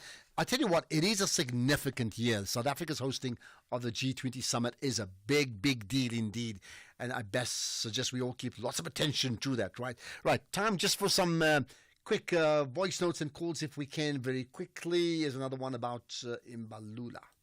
Good afternoon, Ashraf. Good afternoon to your team. Great show always, Ashraf. It's good to hear your voice. It's Uncle JJ, the truck driver in Cape Town. Ashraf, I don't listen to Mbalula. Mbalula is a failure and his party. Mbalula, he introduced another promotion of Vala Mugodi. He failed. He even promised at Lily Mine that before elections will retrieve the container. How many years? Now he's talking that the budget is sustainable. The ANC, what is that in Mbalula? Okay, here's another good. That's one comment. Thanks for the kind words, by the way. Mary in Klebeka, hi. Hello, Ashraf. Now, first of all, your General Secretary or your Secretary General, whatever he calls himself, Akila Balula, has he paid back the 900,000 that he took or he stole for his lovely holiday to Mauritius with his family? Okay, hello? Carry on, I'm listening. Or is that all swept under the carpet now? I'm listening. I mean, what I'm trying to say is I don't have an answer. You're asking me for answers. What do you want to say? I want to know if that money has been paid back. All right. I'm not too sure at the moment for me to comment right now. We can find out exactly what the details were, right? Yeah? Secondly, you cannot create jobs in South Africa. Everything is technology today. The only way you can create jobs is if investors come into the country. No investors will come here. There's no lights, there's no water, the crime rate is sky high, and so therefore nobody will come. So there will be no jobs created. Instead of kicking all those big, fat executive ministers there, what they've got, sleeping in the cabinet every day, kick their backsides out, and stop the child support grant for a year and see how many babies are born then. So that's my comment. Okay, I'm listening and I'm reflecting. There's not much time to engage on that because there just isn't enough time, but I would think others would think about it and respond to that in their own way, maybe even tomorrow. Right, let's get another... There's lots of comments about... we've got Lazarus in the Free State. Hi, Lazarus. Hi, good afternoon, Ashraf. How are you doing? I'm good indeed. Right, go for it.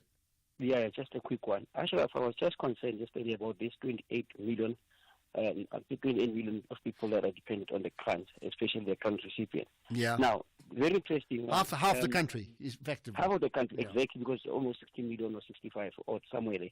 Now, I was doing some lot of really thinking, deep thinking. I was really excited this morning to hear the Central CEO talking about the 100 million that they're going to get from the fiscal. Now, one thing that was really interesting was that he already has a plan to say with that 100 million, they'll be able to issue out debentures, obviously raise the money in the capitals or via the banks, and they will be able to create some jobs. So really, if we could have some people who are very visionary about this country, who really love this country, there will be jobs, and that number can really go down. Because now, imagine you have 7 million people that are basically contributed towards tax, and you have 28 on the other side. So it has to be the other way around. So that was just my thinking, Ashraf. Thank you for taking my call. Okay, thank you so much. Can't engage further. By the way, that call regarding Fikile Mbalula, just to confirm, right, AfriForum's private prosecution unit, they've got their own private one. They are pursuing that Mbalula case, so there's no finality as yet. So nothing has been finalized for now. Okay, Wesley in the Western Cape. Hi, Wesley. Good evening, Ashraf. Yeah, good evening. Go for it, Wesley. I want to speak on the AU's commitment. Okay, go for it.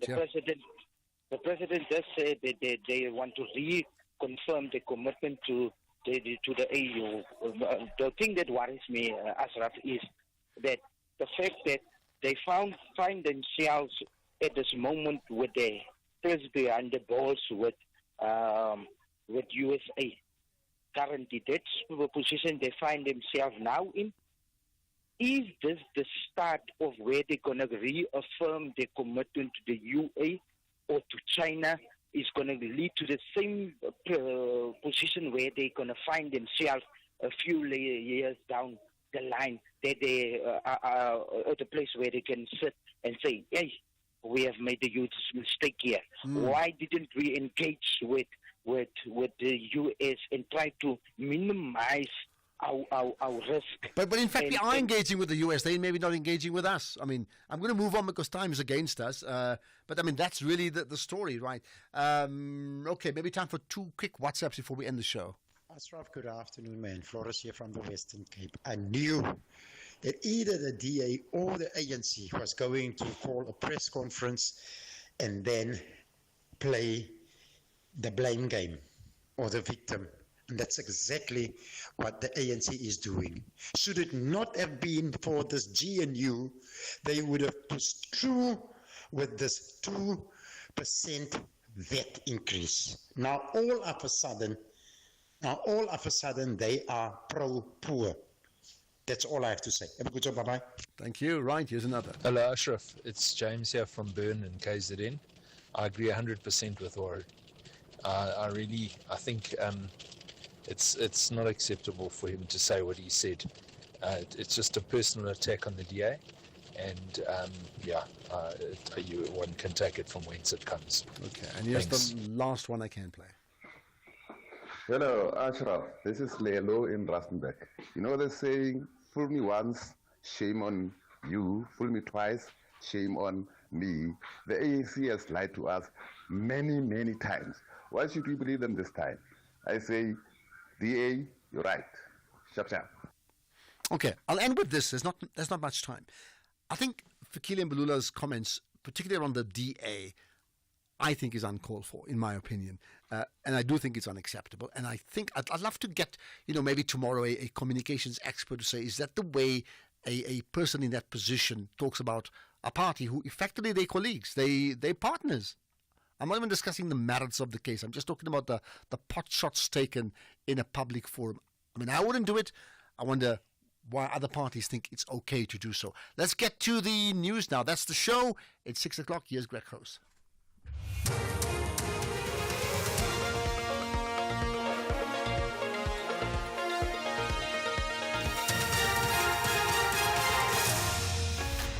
Thank you again, Ashraf. Get home safely. EU hails relations with SA and Tanzania declares end to Marburg outbreak.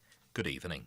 The President of the European Council, Antonio Costa, says there's a need for strengthened multilateralism to respond to common global challenges. He was speaking at the EU South Africa summit in